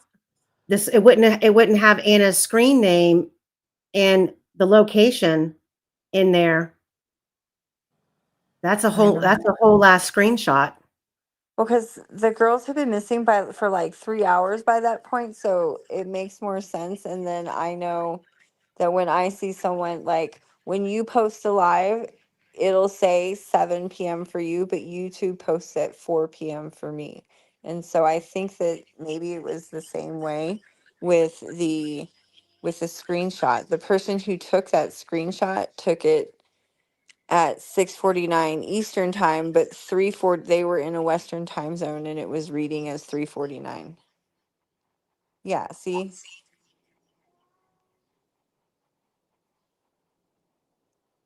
I'm confused. Yeah, because if it's 6:49 in the Eastern time zone, it would be 3:49 in the Western time zone. So if Anna posted that and someone took a screenshot of it, the person who took the screenshot of it would have been on the West Coast and it would have posted the West Coast time. So that technically is 6 in the evening then. Yeah, so that would make it 6:49 at night. And the person who took that screenshot would have been on the in a Western time zone where it would have said 3:49. Okay. Well, I'm not going to read through this whole entire Q&A because there's so many, as you guys can see. I'm going to move on.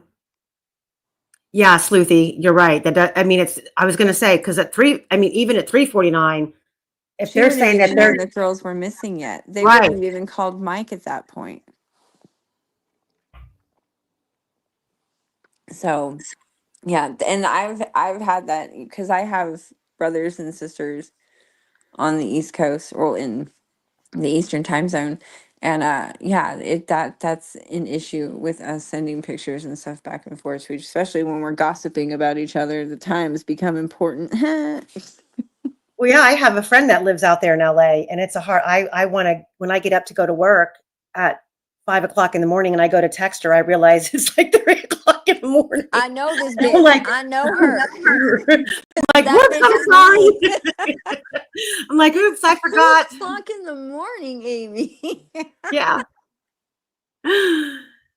Okay, so for the person who is, I forget who it was asking about the cars, but yes, and I think it is in episode 1, we go over a lot of the cars, but there are more cars that are going to come into play here. One of them being, and I do want to do a whole episode on the cars, and this upcoming witness, these witness statements that I'm getting ready to go through. So Kara German posted that she was driving a dark blue, almost black Acadia, and Derek was driving a white Subaru. Then Tara also said, I also had a tan Nissan there as well. My partner and son met me there. My mom and little brother pulled in shortly after I did. So that right there tells us who was driving. There's 3 cars right there that we can account for, just in her statement alone. But there are a bunch of cars. Yes, an Acadia is a crossover, I believe. And that's something else. Oh, God. You know what? I need like 5 more days in the week because I really could just sit on here for hours. Here's more. So these are conversations throughout. And plus, in her testimony, didn't Kelsi say that she was in a Malibu and Becky said she was in the Bonneville? And that picture, I mean, it looks like a Bonneville to me. Mm-hmm. And yeah, and unfortunately, I have a picture of the Bonneville out there at the trails, but it's not time stamped, but it is daytime, so I don't know. I'm assuming it would be on the 14th, but I'm sorry. I lost my sister in a very horrific ordeal, and I will never forget that day. From the time that I got the phone call that she was non-responsive until I got to her house, you don't forget those things. To forget what car you were in, Yeah. that to me is strange. I I'm like, remember how? the car that I remember the car that my parent that they took me away in when my parents when my mom I remember the color of the car, I remember the smell of the car, and I was like 5, so there's no way how do you not remember what car you were driving? Were they stoned? That's one of the things I've always wondered. Were they on a smoke ride? And because Abby looks stoned, and maybe that's why Libby, people say that Libby looks like she's been crying. I mean, do they I smoke don't know. weed? That's totally common for that age, 17, 14. That's not unheard of, especially living in a house with people who are obviously, exposed to drugs. I don't think that I mean, I'm that could be a reason, her covering that up could be a reason for all of this happening. Thanks, Eyes. Real quick, I want to address Luna in the chat. Luna, she said there's a lot of false rumors here. Here's the reason why I feel it's important that we do this, because these are, you can consider some of these things rumors, but these things were much more closer to that time frame and didn't have the time frame that we've had since then to snowball the way the rumors have snowballed now. And people's recollections, people's memories, people's statements, I believe, are more accurate, closer to this time. And some of these things have turned out to be true. Some of them have turned out to be false. But we have this time with Rick going through an appeal. We still don't have the answers. So for everybody who is dead set on getting to the bottom of this case and finding out what happened to these 2 little girls and possibly freeing an innocent man, it's important to go back. And luckily, a handful of us have pulled together, and a lot of people have over the years just accumulated all of this stuff. And I'm so grateful for them for sharing, some of this stuff with me.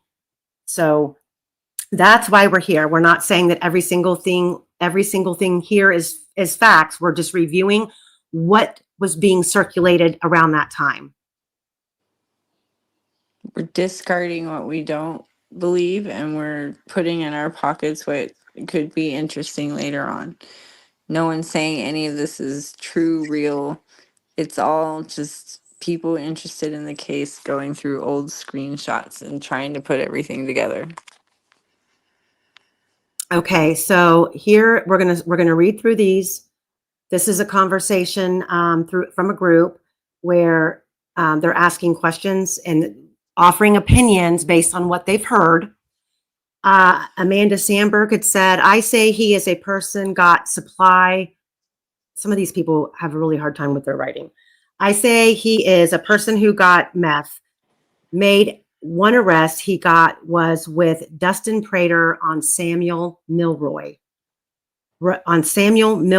Road near the Freedom Bridge.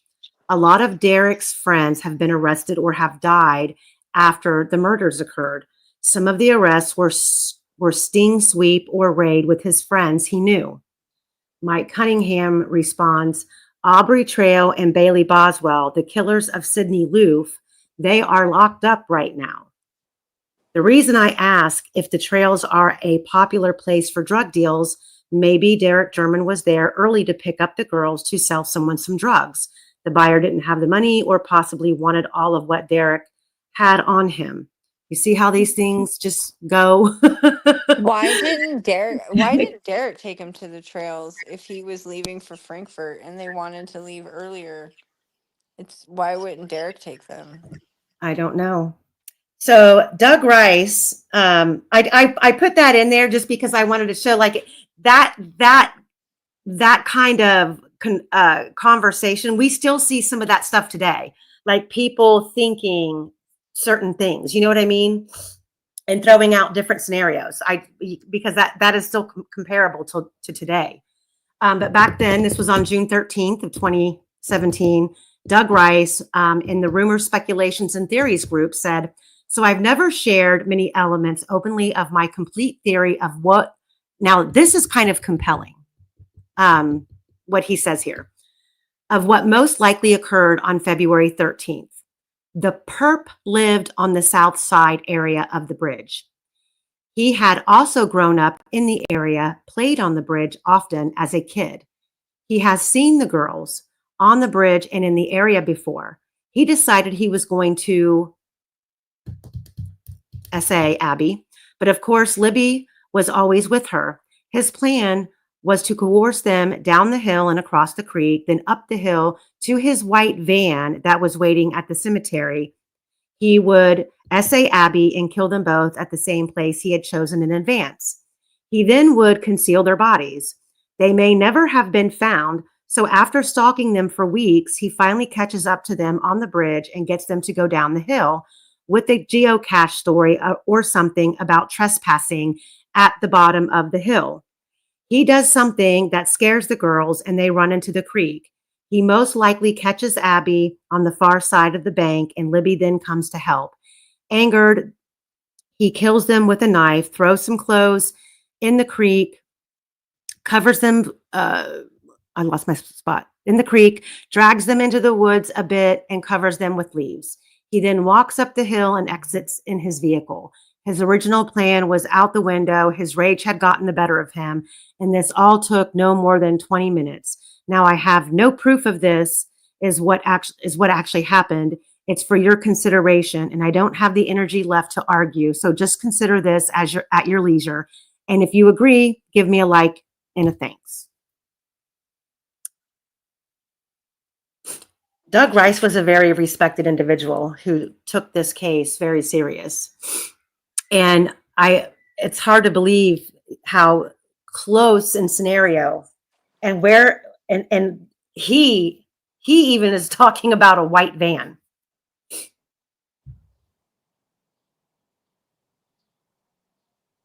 Next up Yeah, is the white van thing, the way that people make it sound like it was like no one knew. Everyone knew. You can see it from satellite pictures, and we've been looking at those satellite pictures for years. Everyone knew there was a white van. To like act like that was some new piece of information was ridiculous.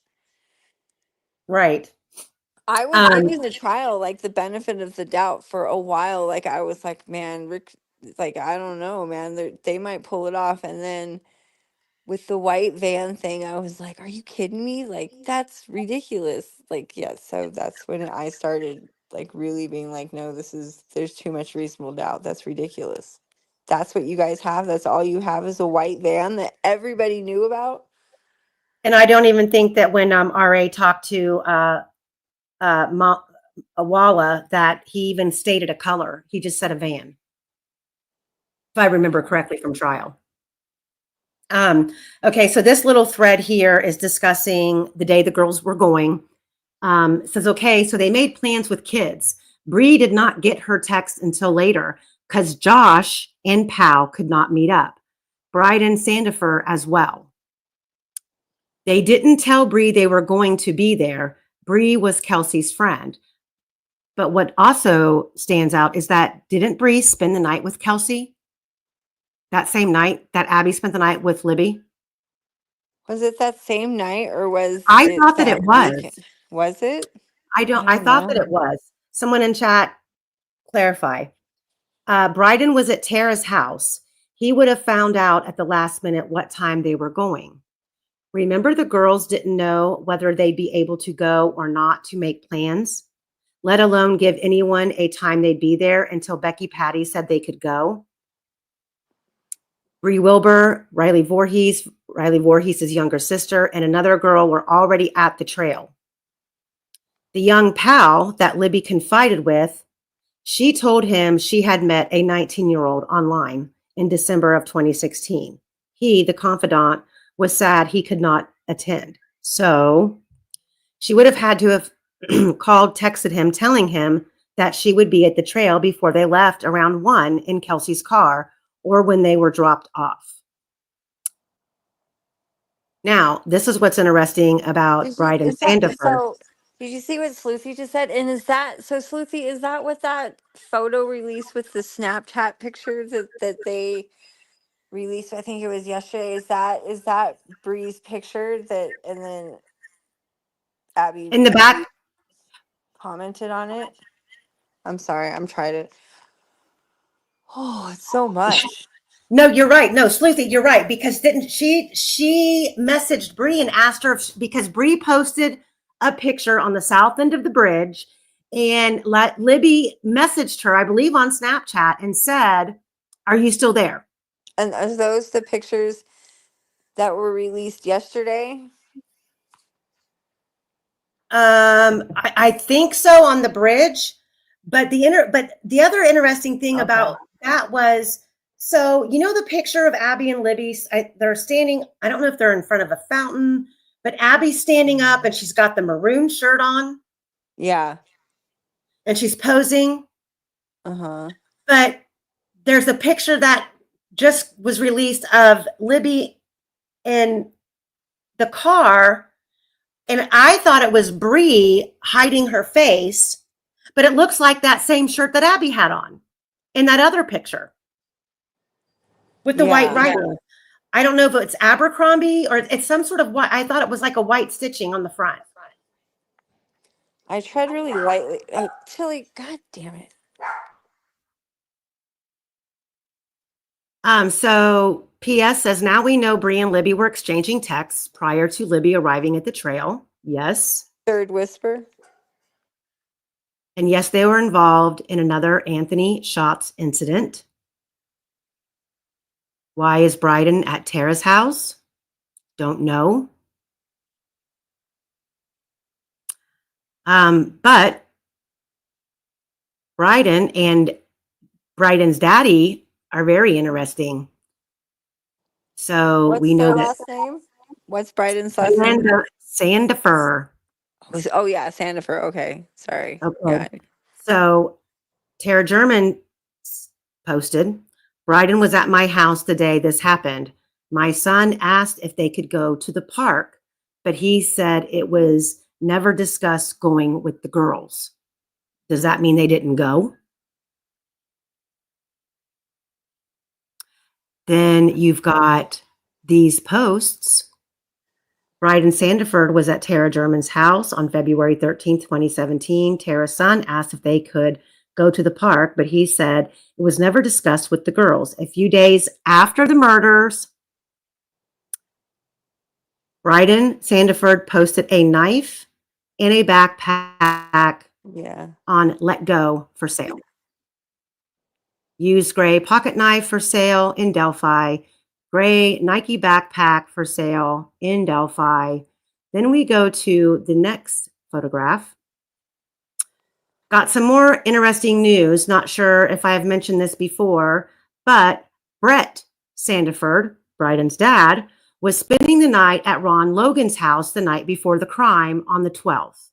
He was surely there the morning of the crime on the 13th, and he could have well been there at 12:30 p.m. when Ron Logan left for Lafayette. If this is true, this places Brett Sandiford right at the scene of the crime at the very time that the crime was happening. Furthermore, Brett Sandiford owns a silver coupe that looks remarkably like what Mir and I call a vehicle in the photo with Abby in it. We felt that car was a light-colored coupe. Brett Sandiford put this vehicle up for sale very soon after the crime. And right there's the ad for the car. Is Brett Sandiford the one that owned the Pizza King in Flora across the street from that house? I have that too. I haven't gotten I into know it. it was a Sandiford, but there's It might Sandifords have be. been around for a while, and in It might that be. particular area for a while. It might be. And hold on one second. Let me. Where is it? Brett Sandiford. If you go to my community post, I don't want to have to deal with the sound crossing over, but maybe I should. Hold on a second. Let me try this real quick. He also got in trouble for some sort of inappropriate sexual contact with a daughter or stepdaughter or something like that. I forget exactly what it was, but he's always been weird. But that I'm really into the genealogy and everything. I've looked up all of like the original families, and the Sandifords have been right there in that little area of Deer Creek for a while.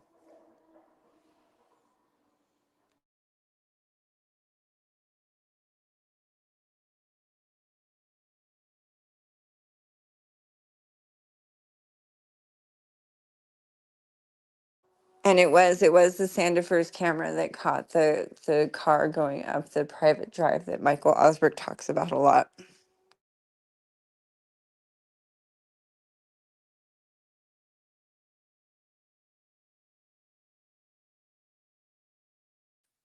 Okay, sorry, I was muted. Hold on, let me pull this up.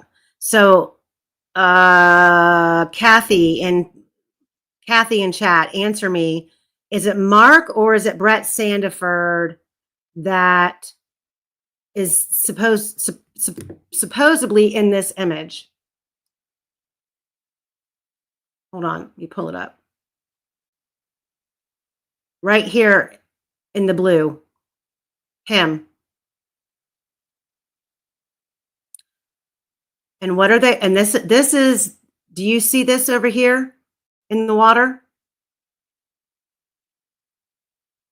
And the two men are standing on the bank looking into the water.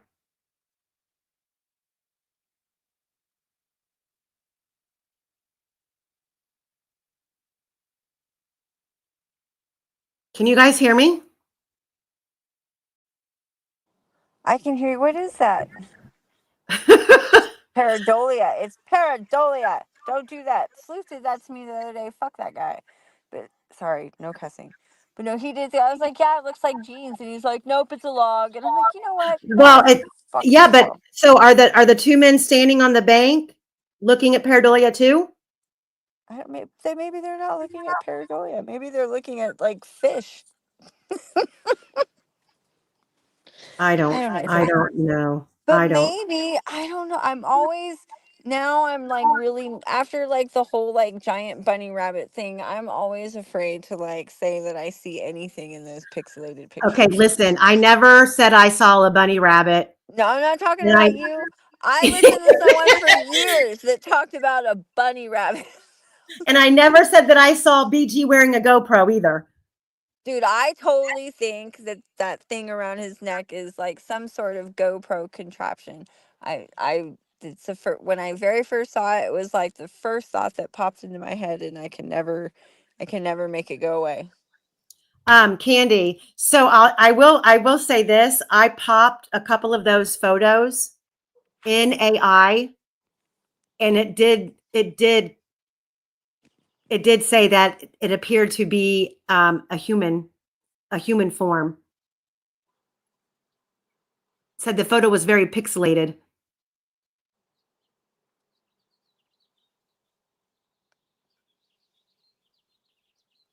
So wait, just wait. I have so much stuff, guys.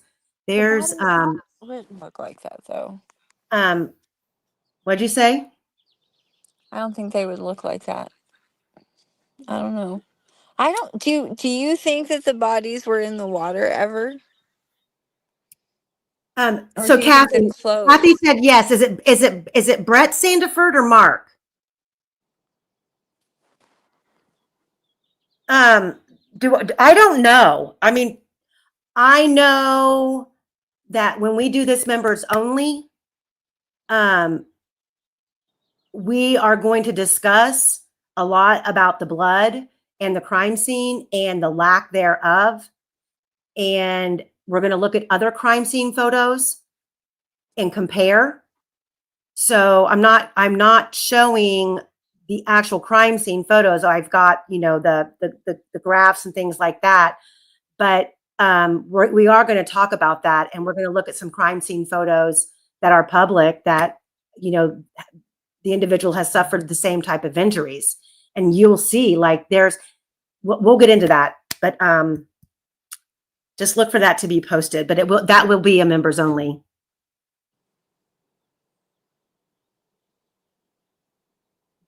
Kernoodle says, I've been sending the picture of Abby still in Deer Creek at 9:30 a.m. on the 14th to everyone from Pan Bondi westwards.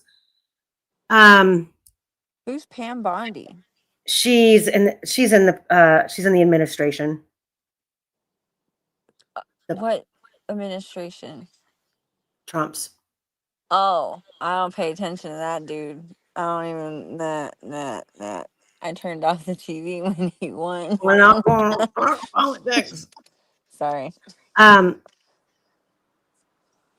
Yes, it is Brett Sandiford. Yes. Okay, so he sold his car. His son sold a knife and a backpack. Can I show the images again? Yeah.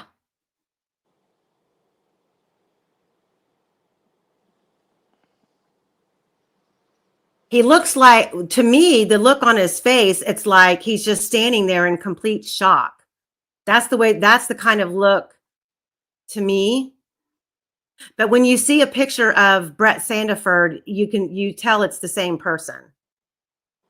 Okay, what did I do? Hold on a second. Sorry, wrong one. Let me get there.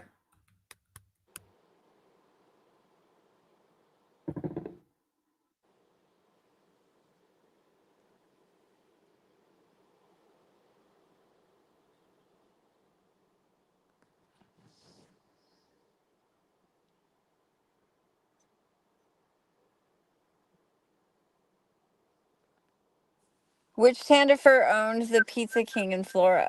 That's the question. Kathy knows. Hold on, guys. Let me pull it back up. Okay. Somebody up above said Mark. Mark. Okay. Mark. And he's Mark the one. Sandiford. I know it's the one who got in trouble for. I don't know if molesting was the word they used, but he was inappropriate with his daughter, and she reported him. It happened during a custody battle, though. So.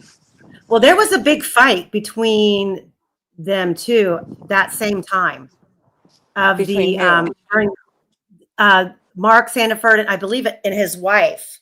Yeah, that's where the allegations come in with his daughter. I think in that whole thing that was happening. Well, if they're not looking at what that arrow was pointing at, I mean, I don't know what they're doing. Yeah. But he looks like he's like, what the hell? I agree. It looks like what you say it looks like, but I just can't anymore with these pixelated pictures. I'll see all kinds of shit. Yeah, I agree. And see, there's just not enough hours in the day because I have a whole statement from a woman who is claiming the bodies were in the water. And she said, no one is going to tell me different. I know what I saw. I know that there's people. I mean, I know, and I know that people say that. I don't. Oh, I don't know. I don't know. I saw the crime scene photos, and Abby's jeans look wet, but not that wet, not fresh out of the water wet. They look like they've been drying overnight, and they're still a little warped at the waistline. But I don't know. I don't know. That's not something I'm willing to sign on to. When it starts getting out there like that, I start feeling like, prof, and I'm not willing to sign on to a lot of things. I like to keep it as mainstream as possible. I know there's corruption, but I try to keep it as simple as possible. I don't get into all that like they were in the water, maybe. I even have a hard time signing on to the whole they were upside down until I saw Abby's face in the crime scene pictures. No, the cash reward was given to the infamous Kathy Shanks, who then donated it to the softball field. And that the whole video, the whole helicopter footage, I thought that I had it because it was on, what is it, Devil's Hop Yard, and now I can't find it. And I thought I had it saved, but if somebody's got the actual footage that's not edited, please send it to me. Someone has it. I forget who it is. Fuck, who was that? Is it HCC? I don't know. Someone has the original footage though. Mm-hmm. He seems like Okay. the most resourceful. He's always been a rock star when it comes to information. I mean, Lindsay, that's a good way of thinking about it, but you don't do that at a murder scene. I mean, you just don't. Yeah, no, you can't. And You don't. that's why I have a hard time signing on to a lot of this stuff. Like, if they would have found him in the water, they would have like stayed in the water, and like that's how they would have been found. I don't understand why so soon into it they would be covering something. I mean, it just doesn't make sense. Maybe Thanks, maybe it guys. does. They're dropping in the chat who has it. True Crime Design. So I have a hard time watching true crime design while I'm at work because you have to watch, because she has a lot of reading. Yeah. And I can't have my phone out when I'm on the floor. So I'm like, I have to watch her when I'm home. Thank you, ACV. So let's keep going. Yeah, Meow. Meow is amazing. God, I miss that girl. Fucking I know a people lot of chasing people. off. Like, oh my God, Meow is amazing. Well, I reached out to the man who came out there with Tobe with the heat sensor drone, and he read my message, but he didn't respond. Yeah, that's. I'm assuming that he still has. I'm assuming he still has that footage. Yeah.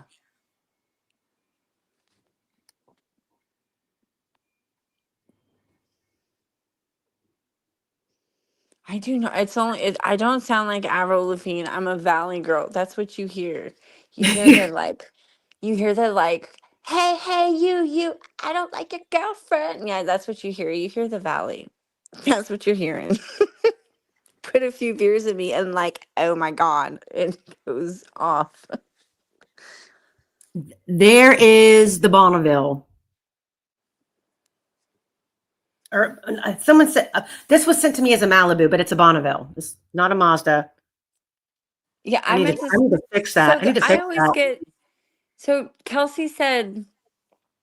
Kelsi Mazda said during she the was trial. driving. I said Malibu, and I may have been wrong. Did she say Mazda? Well, when I pulled this up, it said Malibu on it, but it is a Bonneville. Kelsi said that she was driving a Mazda at trial.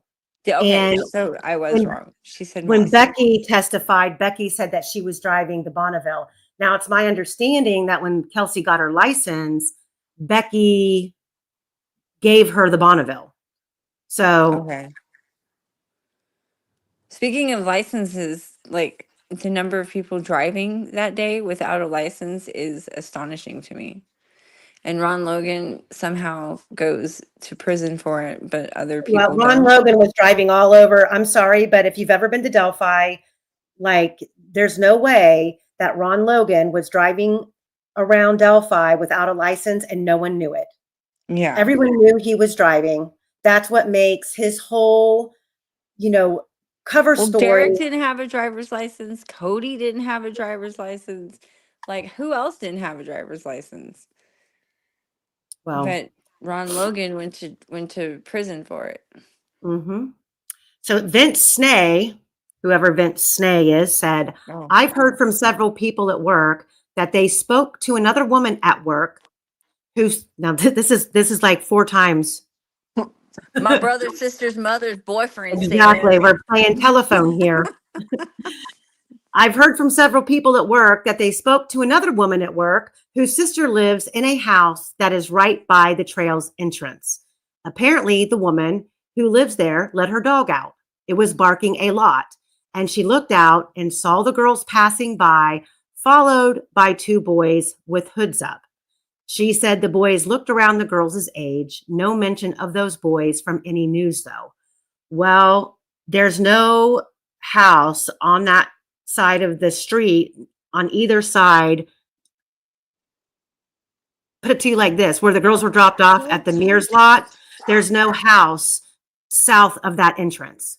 It's open field, and then it turns into woods. There's no house there. So whoever this woman is that claimed that she's seen Abby and Libby I don't think she saw Abby and Libby. That is I've heard that story from Anthony Greeno, but I didn't hear the part about 2 boys. There's Anthony Greeno. Well, no, there's another woman. There's another woman about a dog. But when you're at the Mears lot, where the girls were dropped off, and you turn around and you walk towards the trail, to the left of you is the bridge. When you get to the trail, you turn left and you walk straight down the trail, straight to the bridge. In that area, there's no house there that they would have been passing. Now, if they would have came in at the trailhead, yeah, they would have passed a lot of houses along the trail. But once you get up there to that Mears entrance, there's no more houses on that side of the street that would back up to the trails. That's true. I don't. That's Just true. saying. But you've been there, haven't you? Mm-hmm, several times. Yeah. Yeah. Cherie has too, hasn't she? Mm-hmm. Cherie went with me last time. So this was posted on the post. Is This was Cherie still February. here? She is. She always stays muted, and she runs the chat. Yes, she does. She be a boss ass bitch. So this was posted on February 14th of 2017 in Lafayette. Posted on the Carroll County Scanner page approximately 30 minutes ago. I think they are meeting at 2 p.m. asking people to dress warm. Here is the post. Right now, an organized search party is being put together at Delphi Fire Station for the 2 missing girls in Carroll County. Okay, let's go back to the top of this. This was posted at 2:11 a.m. for everyone to meet at 2 p.m.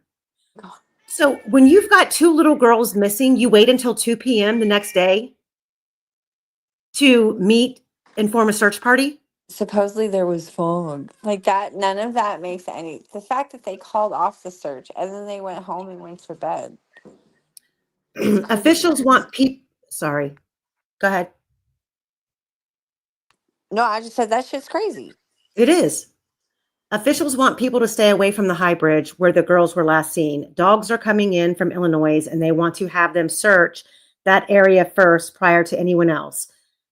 They are also getting ready to search the water. If you want to help, go to the fire station. Again, please do not go to the high bridge where they were seen last. Do not mess up the officials' search. They didn't mention the fact that there was a shit ton of firefighters supposedly the night before out there searching by the bridge. So unorthodox. Such a conundrum. And that's what pisses me off about these small counties with these small police force who think that they can take on a case of this size. You know, their egos get in the way and they end up ultimately not being able to handle it.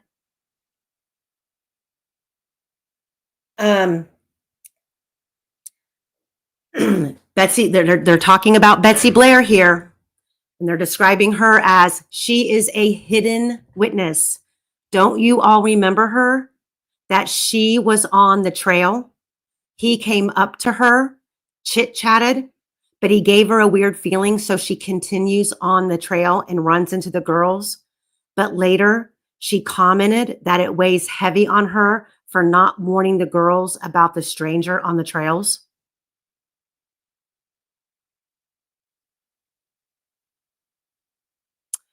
Okay, here we go. These two I need to flip these two. The right side needs to go on the left side. So I'm going to start on the left side, guys. We're going to start down here with witness number 1 and number 2. These are questions. Is witness number 1 and number 2 the same person? Who did Cheyenne see at the trail that day? Who is the couple under the bridge, and have they been identified? Has the man in black and the man walking dogs been identified? Were there 2 women walking dogs that afternoon? Is witness number 5 even a witness at all? Was it witness 5 or 6 that moved? Please, please clarify these witness accounts for me if you are able. I know that there is a lot of hearsay, and I know Greeno spoke with some witnesses. I want to get as close to the truth as possible. Thanks. I know that's a lot to read. Witness number 7, mystery woman was walking her dogs at an unknown time and also saw BG exit near the cemetery. Witness number 8, mystery man walking his dogs saw Cheyenne. Witness number 9, mystery woman saw a young man in a van broken down near the old CPS building. She asked if he needed assistance, and he stated that he was waiting on his father to come and help. Witness number 10, mystery person saw BG hitchhiking along the Hoosier Heartland Highway, heading in the direction of Kokomo or Logansport.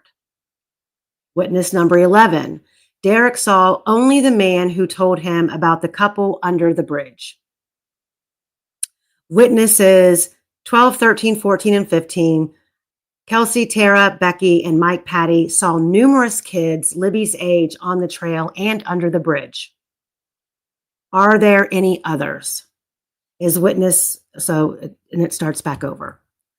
So there's those. A lot of people that it seemed never amounted to anything. Are any of these witnesses ringing a bell to any of you? The guy with the backpack I've always heard about.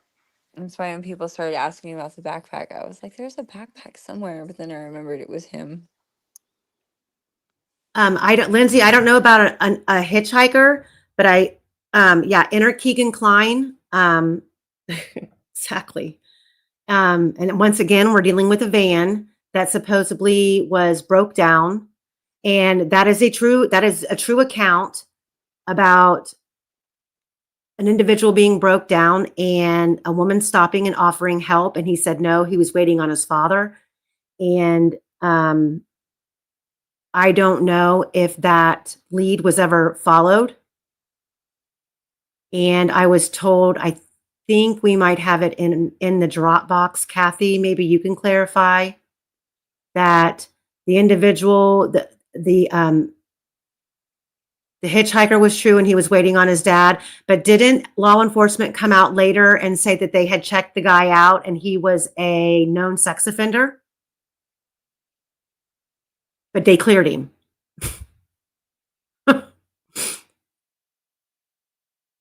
That's right. Kelsi did say something about packing a backpack, huh?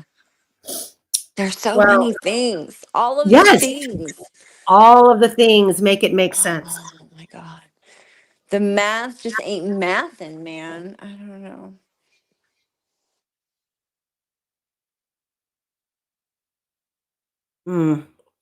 All these things. All of the things. Oh, there's going to be more. I know. During her March 7th, 2017 interview, Betsy Blair was talking with two members of the Unified Command, Kevin Hammond and Tony Liggett. At this interview, Betsy Blair told Liggett face to face that the man Betsy Blair, observed on the High Bridge fit the following description. The man was slender and youthful looking. He was more boyish looking. The man was in his 20s to early 30s. His hair seemed poofy, just as the sketch portrayed. He had no facial hair that she can remember. Now, what really stands out to me about this, hang on, let me close that out, is the fact that if you look at Betsy Blair's Fitbit, okay, and the fact that she claimed she came in through the Mears lot, went left to the bridge, then turned back around and passed Abby and Libby about halfway in between the Mears lot and the bridge. Am I right? Am I remembering that right, chat? I think so, yeah. That's what I remember. Okay. Like I said, I'm old. So again, Cherie and I, when we were there, I timed it we literally went all the way out to the gate because now the Mears family has a gate there at the entrance. So you can't pull in off the road with a vehicle, but we stood there at the gate at the farthest distance as if, a car had pulled in. I started the stopwatch and we walked not at a fast pace and not at a slow pace, at a normal pace to the bridge. And when I got to the very first plank of the bridge, I stopped and turned it off. It was 8 minutes and about, I think, 4 seconds. So if Betsy Blair is claiming that she passed Abby and Libby remotely halfway between the Mears lot and the bridge, you're talking about 4 minutes. That man behind Abby is not a young boy, I don't believe. Does anybody think the man in the bridge video is in his 20s? No. I think it looks like Tobe Lesenby. Yes, eyes, which, all eyes or eyes of apophacy? I think they're both in here, actually.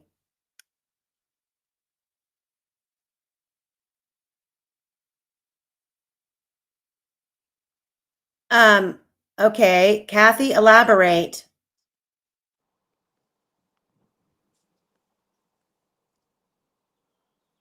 What? I've never heard. What? There's so many. If anybody knows, I didn't even know much of this stuff. If anybody knows, it's my Kathy. She knows. Yep.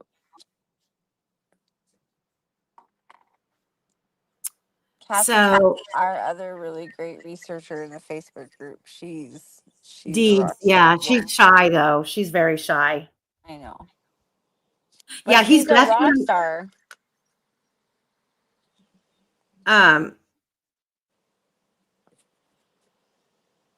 So okay, so we're gonna go on. Okay, so she'll get it to me.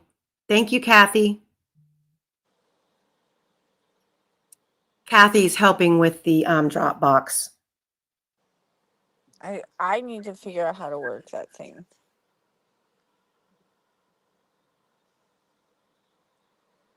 Okay, so in regards to the claim of falsifying evidence to obtain a search warrant, this is important information. Let's start with Betsy Blair. The witness that saw the man on the plank on the bridge about 50 feet away. She described the man. Now, this was back in September. This was September 18th of 2023. So let's see how the story has changed. The witness that saw the man on the plank on the bridge about 50 feet away. She described the man she saw to the sketch artist as a white male, age 20, brown curly hair, slender, boyish looking, no facial hair. Boom, Betsy Blair. She also was interviewed in March of 2017 with LE officers, one being Liggett. As far as the way she described the car, it resembled a 1965 Ford Comet, not black. Conflicting times. Wow. I hope the recorded 2022 can verify the truth to what was actually said. So, do we need to pull up a white Comet and compare it to Brett Sandiford's car that he sold? You know whose car you should pull up is Bert Hartman's car, Cody Patty's father. You'd be amazed at what it looks like. It's on his Facebook page. Well, you'll have to find it for me. I will. I'm gonna send it to. But it's like if you go to a Facebook page, it's he has a black old car. Looks kind of like a Comet to me. So they're talking about, so down here at the bottom of the page, when I cropped it, it cut the bottom off. It says, when asked to describe the color of the car, it resembled a, can you read that, Streets or Cherie, at the bottom? A 1960, oh, it's a Ford Comet. I can't read the rest of that, but up here at the top, it says, and it gets worse. When asked to describe the color of the car that resembles the 1965 Ford Comet, let me pull this back down because my logo's in the way. There's some people in Peru that like old Fords too. People should look into. I know I got shit for it. Someone went on a whole live and ranted, but I'm telling you right now, you should look into it. Look at the obituaries. That's where you find that information. So she told Liggett that the car was not black. Betsy Blair said that the 1965 Ford Comet looking vehicle was not even black, which is the color that Liggett needed the vehicle to be in order to fit the description of Richard's black Ford Focus as described in Liggett's affidavit. Because of Betsy's description of the car she viewed at the old CPS building, evidence supports that Richard Allen left at 1:30 p.m. as he told Liggett. At some point in time after Richard left the old CPS lot, an older angular-looking car that resembles a 1965 Comet and was not black arrived at the old CPS building. Then the driver of the 1965 Ford Comet-looking angular, non-black vehicle backed into the CPS parking lot at roughly 2:15 p.m. when returning home. Betsy Blair observed this car that reminded her of a car that her dad had growing up. All of this adds up to this fact. Evidence concealed by Liggett supports that Richard Allen was not at the crime scene, as he had already left at 1:30 p.m. and was already home by the time that Betsy Blair observed the 1965 Ford Comet, non-black vehicle at the CPS parking lot. And Liggett knew it, again, because of Betsy Blair's description of the vehicle she observed. The evidence supports that Richard Allen was also home by the time that Betsy Blair saw the 20-year-old with brown poofy hair on the bridge, which again explains why the person on the bridge looks nothing like Richard Allen, because it wasn't Richard Allen. This simply is outrageous and abusive behavior on the part of Liggett. Abusive in that Liggett used his power as a law enforcement officer to conceal evidence to secure a search warrant. Well, the majority of that is right, but I don't believe that Richard Allen even parked at the CPS building when he was at the trails. I don't believe he parked on that side of the freeway. I think he parked on the other side. And I did where the thing is now. Well, he parked where the bridge, that small bridge that you go under when you're coming from downtown. Not only that, but There used to be an old trucking company, and now it's the blah, blah, blah, blah, blah, blah. It's the buffalo thingy that they built. Yeah, but there's also a parking lot there now, I think, where the old Farm Bureau building used to be. But I talked, because see, if he parked at the CPS lot, the old CPS lot, he would have Didn't go walked across down. Freedom Bridge.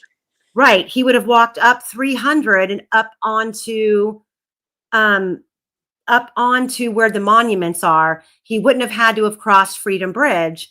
And his wife said that Rick said he did walk across Freedom Bridge to enter the trails. So if he walked across Freedom Bridge, he did not park at the CPS building. There's no way he could have parked at CPS building, because you'd have to wouldn't you have to like cross the freeway to cross the bridge from CPS? Mm-hmm. I've looked at that. It doesn't make any sense. And like in that interview, they really, really, really wanted to, like, he was telling him, no, I parked here. And they're like, no, you parked here. He's like, no, I parked here. No, you parked there. Because Mullins needed his picture to come into play. Didn't he take that screenshot like after they arrested him? They didn't even have that from, and like what? So what keeps their stuff for 5 years? Hold on a second. Deanna Burdett, let's do an experiment. She's kind of thinking along the same lines as I am. About that screenshot. It does adjust the time. I'm telling you, I'm on the West Coast, and most of the people I talk to are on the East Coast. Almost But if you're okay, so so this is what I want you to do right now, Streets. I want you to go to my Facebook page right now, and I want you to I want you to find a post of mine that has the time, the date and time, today, the date and the time on it, and screenshot it and tell me if the time that I posted it changes. Post something right now, because the closest thing that I see says 2 days. So post something right now, but then it doesn't say the time anymore. Now it just says like 2 minutes ago, 3 minutes ago. It doesn't say time anymore. They've changed it since then. Oh, well, that's some bull crap. Because it doesn't say time. It'll just say like 2 minutes ago, 3 minutes ago, 4 minutes ago, but it's not going to say, because right now where I live, it's 6:35 or 6:37. So it would be 9:37 your time, but it won't say it won't say the time. It'll just say 2 minutes ago, 3 minutes ago, 4 hours ago, 5 hours ago. But back in the day, it used to post the time. Well, it needs to go back to posting the time. Because I'll let Mark Zuckerberg know. You better let him know, because between building his bunker and like sucking up to Elon. Yeah, because us unlicensed private investigators here need to use social media as a source of documentation. So yeah, let him know. Okay, hang on. Pause.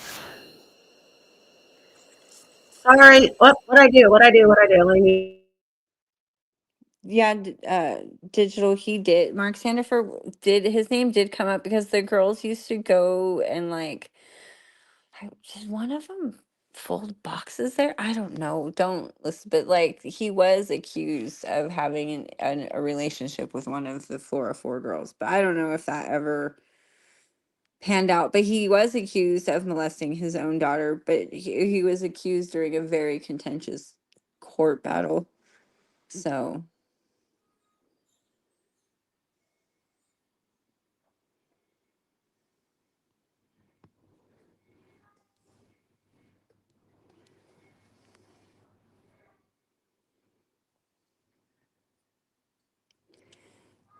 Meow Zedong. Does she still have a channel? Like, is any of her old videos still up, or did they take everything down? Hello? Hello? I can hear you. I was muted. I was saying, guys, there's over 300 people watching and there's only 129 likes. Come on, guys, please hit that thumbs up for me. Help us. Help us. We're doing so good. And stick around to the end, because it's going to get spicy. I might have to cut her off. No. I have been waiting a week.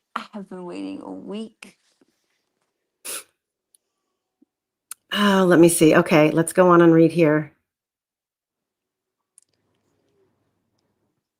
Okay, Betsy Blair's first description of the man she saw on the bridge was memorialized in sketch number 2, aka Young Bridge Guy, illustrated on February 17th, 2017, 3 days after the girls were found, but not released to the public until April 2020 or April 22nd of 2019, just literally 21 days after Garrett Kurtz was arrested.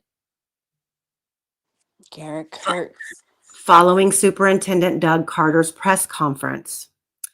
On February 17th, 2017, Betsy Blair met with State Police sketch artist Taylor D. Bryant and provided a description of the man she observed from 50 feet away on the Monon High Bridge.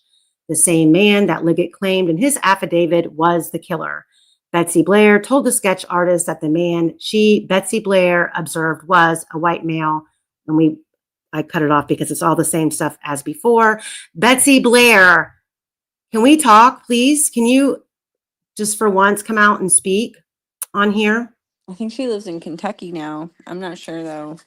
Delphi jurors, please come forward. I will let you stay anonymous. We want to hear from you, especially what you think about. We know what you saw at trial. I want to know what they're thinking now after the verdict and after they are seeing what they didn't get to see at trial, what their opinion is now. So if there's anybody listening or watching on the replay and you know a juror, give them a nudge. Give them a nudge. We don't bite. They can stay anonymous. They can just talk off camera. Contrary to popular belief, we're not mean. We're not mean girls. I mean, I can be a bitch, but I ain't mean. Right. Okay, let me see. Okay, this is an interesting post. This was posted in the group, the Delphi Murders. I don't, which group did this come from? Just the Delphi Murders, I believe. I blacked out who wrote it, but this is an interesting little story that this person tells. And let me take the comment off the screen so I can enlarge it and read it. Hit that like button, guys, please. This is a lot of work. It's fun, but it's still a lot of work. Okay. It was about the same time they had found the bodies, but hadn't identified them yet. I live in Las Vegas and didn't know much about the case. So when I stumbled across this feed, I didn't really know what I was looking at. My original search was for Liberty Tax Service. The person had been talking to a woman and a man in this feed. He was talking about the girls and how the guy had attacked them. Someone asked him, "Why didn't you do something?" And he said, "Because I'm just a kid too. I was afraid the same thing would happen to me." Then it was mentioned that the bodies were found and the kid says, "I got to get out of here. This place is going to be crawling with cops." One of the others asked where he was and he didn't know. He said he had just met the guy and they drove for about an hour before. There's a portion of this is slightly missing.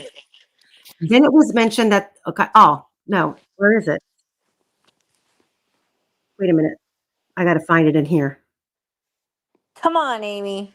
I'm sorry. After 3 hours, my eyes start to cross. They drove for about an hour before they arrived at his location, which was some kind of farm. He wouldn't give info on the guy's name or his own. Honestly, he seemed like he was impressed by the way the guy controlled the two girls. Like he said something like, "That guy was awesome. I wish I had paid more attention, but like I said, I was unaware of its importance until later, and when I tried to find the feed, it was gone."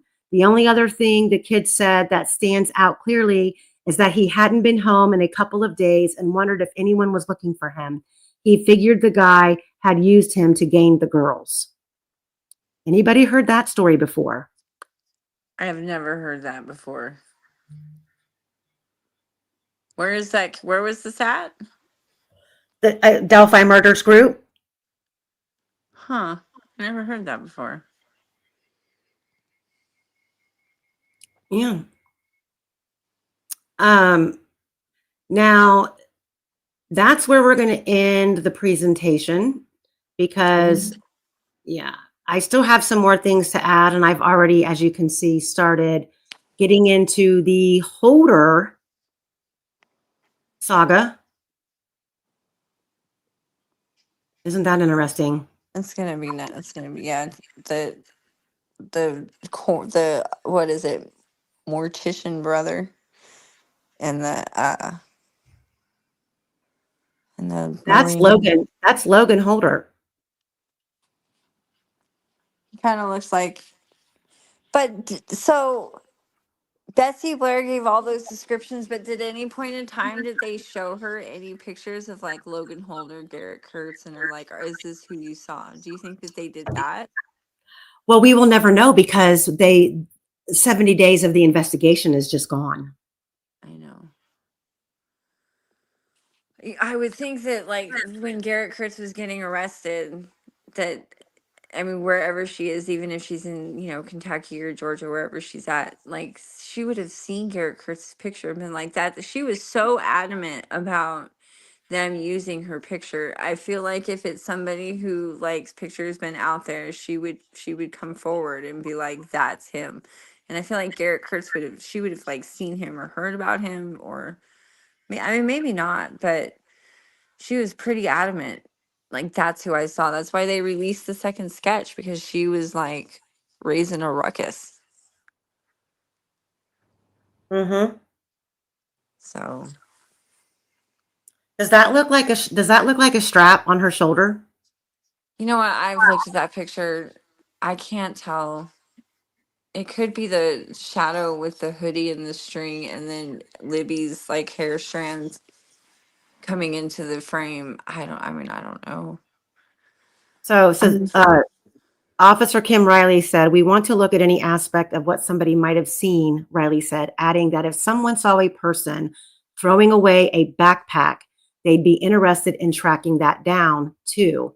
That would include something out of the ordinary in nearby communities such as Logansport or Kokomo, he said. Yeah. I don't know.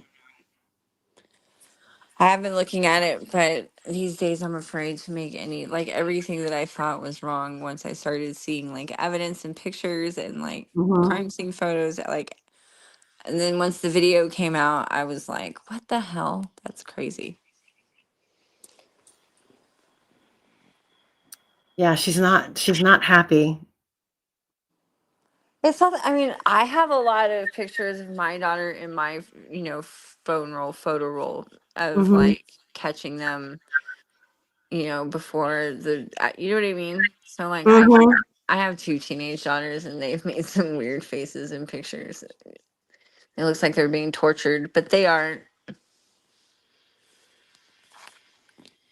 Yeah, I guess I was just thinking that we were going to get to see, like the girls sticking their tongues out or smiling or posing.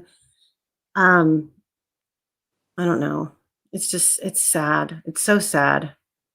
It is really sad. It's a pretty good proof of life there, isn't it? For February 13th. Mm-hmm. Just See, saying. I feel like that is I don't know what that is on her shoulder. It could be, it couldn't be, but the simple fact that there's talk of a backpack and then you've got law enforcement asking about a backpack and it's just all. They had been up all night. You know what I mean? And I don't Kids know. at that age don't give a shit. They are like the Energizer bunnies. They just go until they crash. That is true. I don't know. I mean, I've seen pictures of my kids that look, something like that, and I know that they weren't being tortured or kidnapped, or they were just caught them at a weird, awkward moment. We all have them. I mean, go through your camera roll and look at how many. Sorry, I was just thanking someone in the chat. Okay, you're good. Go.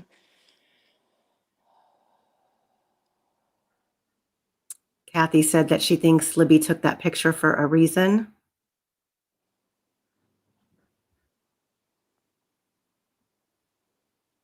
Yeah, Precascent. That's what Streets was just saying too, was that Kelsi talked a lot about a backpack. Let me see. I want to see what else I got in here. Okay. Oh, okay. Yeah, so yeah, guys, hit that like button, subscribe. If you're not a member of the channel, you'll need to be when we go over the crime scene. I'm hoping to do that this Saturday, Saturday evening. And let me see. I'm going to start posting. I think I'll post it on my community page. I came across an organization that I just feel when we're covering the Delphi case, it's just kind of fitting with the Anthony shots and all of that. And I think it is called the Coventry House. You know how a lot, if I'm going to donate monthly, I normally do it to for animals or, abused dogs or cats, things like that, or to St. Jude's. But the Coventry House it's a house for young girls who have been trafficked and are on the streets, and it gives them a place to stay overnight. And it provides, I believe it provides showers, warm bed, and a little bit of help. So girls that are saying, that nowadays these young teenagers that in the big cities are found on the street, a lot of them have been trafficked. So I think I'm going to start posting that on the community page. So if anyone's interested in checking that out, I don't know what type. I know that they do accept donations, but I don't know what they are. But if you see it, when I post it, I'll probably post the details about it. But I just wanted to let you guys know about that. So, and then I might start posting some of the links for that in the chat as we go through. If you are not a part of the case-by-case discussion group, please request to join. You have to answer the questions to get in, but it's a great group, no drama. It's heavily monitored, and it's it's not just Delphi related. We we post other things in there. It's So fire. It's fire. As my daughters would say. So Okay. before I everybody who likes to cheer, start it. I'll start it, but everybody who wants to cheer Streets on, because Amy puts her in a straitjacket. Cherie, where are you at? Because your little sassy butt sent me some stuff the other day, and I was like, ooh, come on, Cherie.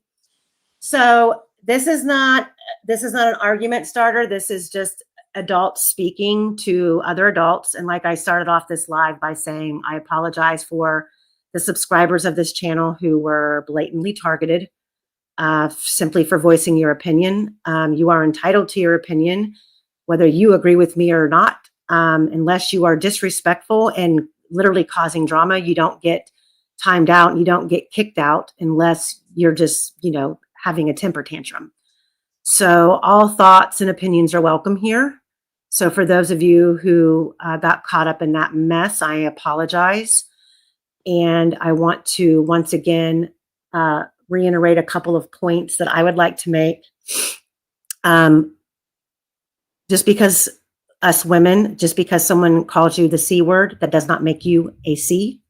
And I am absolutely a lady with a professional background, and I'm educated, and names don't hurt. So call them away, but stay out of my space, number one. Number two, there was no pressure campaign from this channel or anyone on this channel to pressure Kathy Allen into choosing any specific attorney to represent her husband. What I did was I literally did what I was told to do, and that was read. I was told to read. And she wasn't told by any nefarious people. It's not a conspiracy.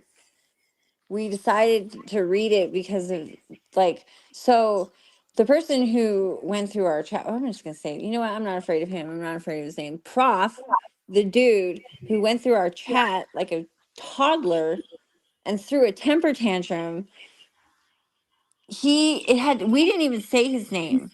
Amy and I never once mentioned his name, and it had nothing to do with him posting the contract. He just happened to post the contract. That was about Erica. That was 100% about Erica and the crap that was coming out of her mouth, saying that Michael Osbrick was trying to declare Rick Allen mentally incompetent, that he was trying to get all the information. That it had nothing to do with, and if she came running to us and telling, she sent Amy a message the next morning saying that she had to do another live based on the statement that's never been released. I add, there's no statement released, that we had to do it about, and to sit there and say that we are putting a pressure campaign on Kathy, and that by doing so means we don't respect her. No, we don't respect you. We don't respect you. We don't respect what you bring to the case, and we don't respect your antics. It had nothing to do with not respecting Kathy Allen. We don't like you. So stop cloaking yourself in Kathy Allen's skin and acting like you're some sort of victim, because you're not. All of these things that you have going on in your chat, in your YouTube world, are self-inflicted. There's no such thing as a troll farm. Prof invented the troll farm, and they have since adopted. Now there is, because Prof invented it. Like, this is all delusions in his head. This is a crazy person's fever dream. There's no Dawn Toretti. Dawn Toretti didn't do shit. She didn't know who Rickard Allen was. Do you know how many RAs there are in Carroll County alone? Oh my God, I'm losing my breath. This has just made me so mad. Like, it is just absolutely, it's just like Michael Osbrook was mean to Prof. He told him that he was wrong, and then went on Marv and Greeno's live, and Prof went nuclear. And now he has involved everybody in this psychotic fever dream. And he's got Erica Morris, aka Chad Daybell, cheering him on. This is a delusional. It's delusional, drawing everybody into this big conspiracy. Poor Angela. Poor Angela. Look what they're doing to her. Like, this is stupid. These people are not smart. They're delusional, and this is dumb. This is so dumb, and I am so sick of it. And fuck those guys. And the foster child comment that you made, fuck you. Fuck you. Fuck you. Okay, I'm going to take over now. Streets is done. I let her get it out. Sorry. Okay.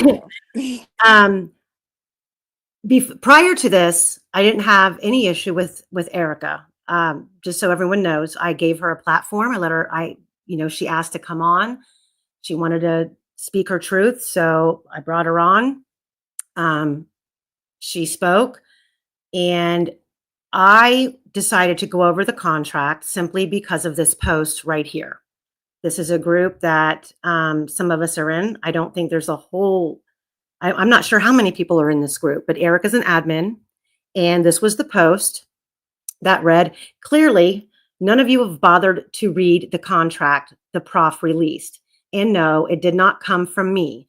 It was clearly dated March 18th, and I didn't receive it until 4 days ago. Read it. Read that he was going to be in charge of everything. Read that he wanted Rick declared mentally incompetent, meaning he would not have been able to stand a retrial. Okay, first of all, what is he going to be in charge of if there's not going to be a case, because he's going to declare his client mentally incompetent? That makes zero sense.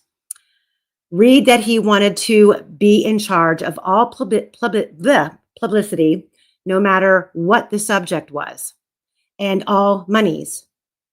Read that he was not required to share any information with Rick's appellate attorneys. He shouldn't have to. No, and I promise you, whoever steps into the post-conviction shoes, if that day comes or there's already people there, the appellate attorneys have no use for any future discovery or investigation. They have what they need.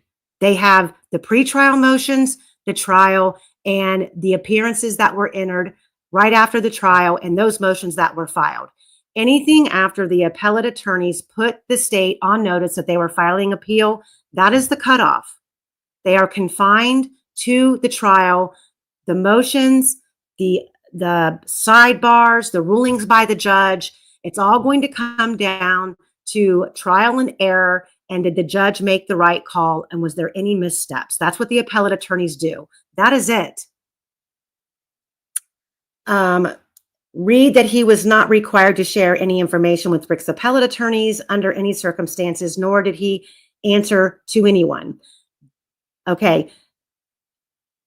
Making it even more disgusting, when Kathy told him to go to hell, he then ran to YouTube and lied to all of you to get you to pressure her to sign it. He never said a word to her about a civil case. She was blindsided by that lie over the weekend, which is why she asked me to put out the statement. Michael Osbrook tried to purchase confidential discovery to share on YouTube. That is a felony. When I contacted Brad's office about it, I was told under no certain terms that Michael Osbrook was not to be given anything. No discovery, no notes, nothing.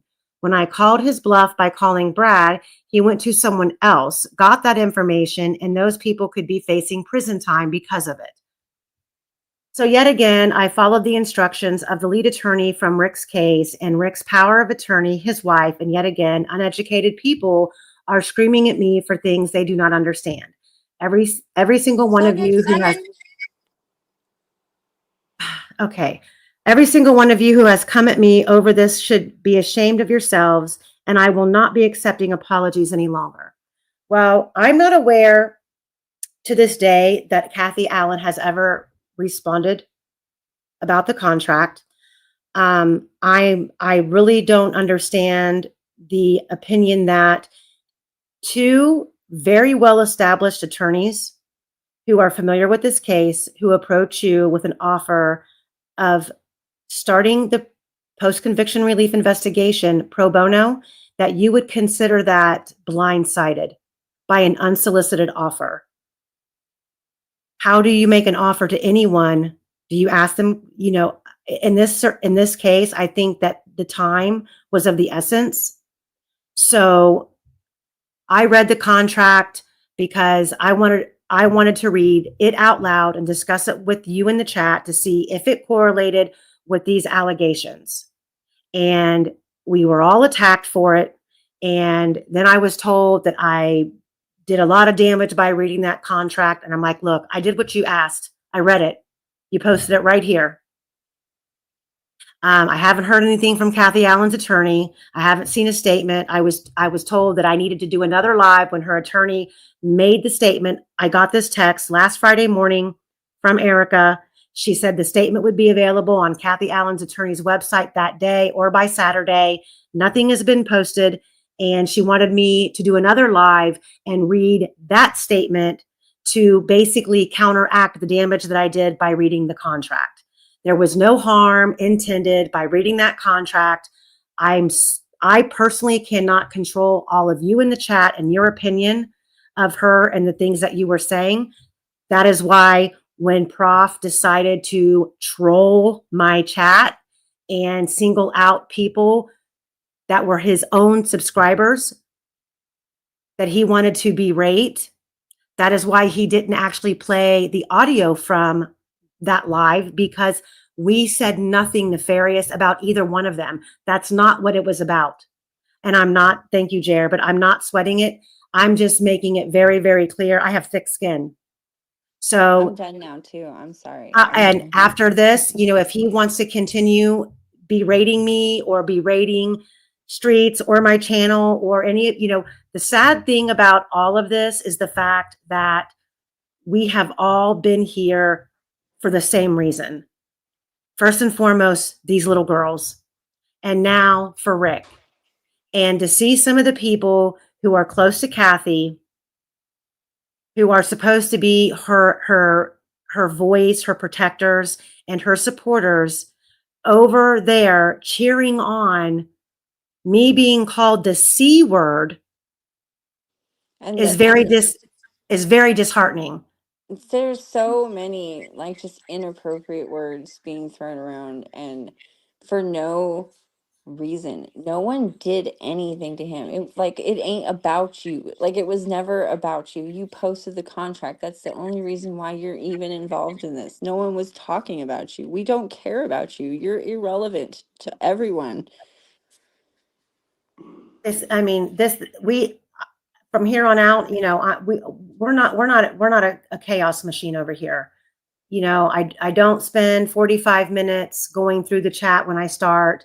We get started. I spend hours putting everything in a nice presentation for you guys. I go through the chat. I take as many questions as I can. I plan ahead. So, if sometimes if I put out something that's not completely accurate, if I find out, I fix it. And I'm the first to admit when I'm wrong.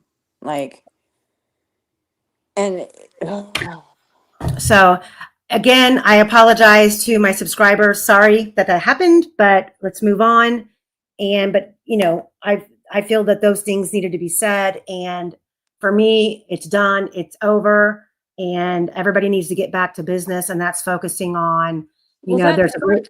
I wanted to, so Trials, like you said, Michael shouldn't have been going into chats. Well, here's the thing is that that's what's been said. The reason why Kathy, first of all, no one's heard anything from Kathy. This could also we don't know if Kathy has lawyers. We don't know if Erica is truly speaking for Kathy. This could all be like a fever dream. Like they are crazy. And so, Michael Osbrook has been a great voice for this case. So he was, and I've never been able to, Michael's never conveyed anything to me about really any of this. Like he just basically says, I cannot discuss it. I cannot discuss it. But throughout the course of leading up to the trial, Michael Osbrook has came in on all of our channels and been a great voice of information, a great source of information, explain, the legalities of the case, given his opinion. And, Michael is very straightforward. If he thinks that, our theory or our idea is freaking ridiculous, he'll tell us. Yeah, and at the time, what happened. That's what's happening here. He was not a part of the legal team. He wasn't getting access to discovery. I don't know what she's talking about And you don't buying want Michael discovery. Osbrook because he's been in some YouTube chats, but you'll choose Miss Court TV herself to speak for you. I don't buy it. I don't buy it for a second. Yeah, and I don't like getting in the drama at all either. I didn't ask for this. I read the contract, and that's what I did. It did not rise to this level. It should have never risen to this level at all. And for those that out there who like the drama, this is going to be the only time that I address it. And from when it comes to that situation right there, don't expect, I don't want to hear any more about it. Yeah, I'm never saying another word. That's the one freak out you'll get from me. But I've been holding that in for a week. And if you guys subscribe to other channels and that one, and you go over there, you're still welcome here. I'm not going to pull that, it's my channel or no one else's. That is ridiculous. And that is petty. And most of us, I think for the most part, I try to pay attention to who's going live when, not to step on anybody's toes. I see other creators doing that. We're all here for the same thing. And, it just didn't need to rise. It didn't need to rise to this level, period. It's jealousy and delusions. Jealousy and delusions create, I don't believe any of it. I don't think Kathy's spoken to Erica personally. I mean, maybe she has, but I personally don't even think Kathy's spoken to Erica. I don't think Kathy is aware that any of this is happening. I think poor Kathy is sitting there shell-shocked, not having any idea what to do.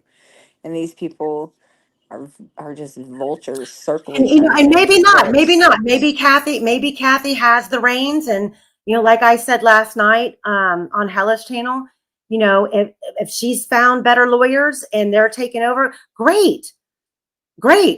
And Why haven't we heard from them? And then why? Here's the thing. In reality, as a YouTube creator, we don't have a right to hear from her. But what we did hear shouldn't have been told, period. And it shouldn't have been used. Kathy's words should, access to Kathy should not be used to like attack people. I mean, what I'm saying is that if Kathy Allen has representation, great. If I hope so. I hope, you know, I know that she loves her husband.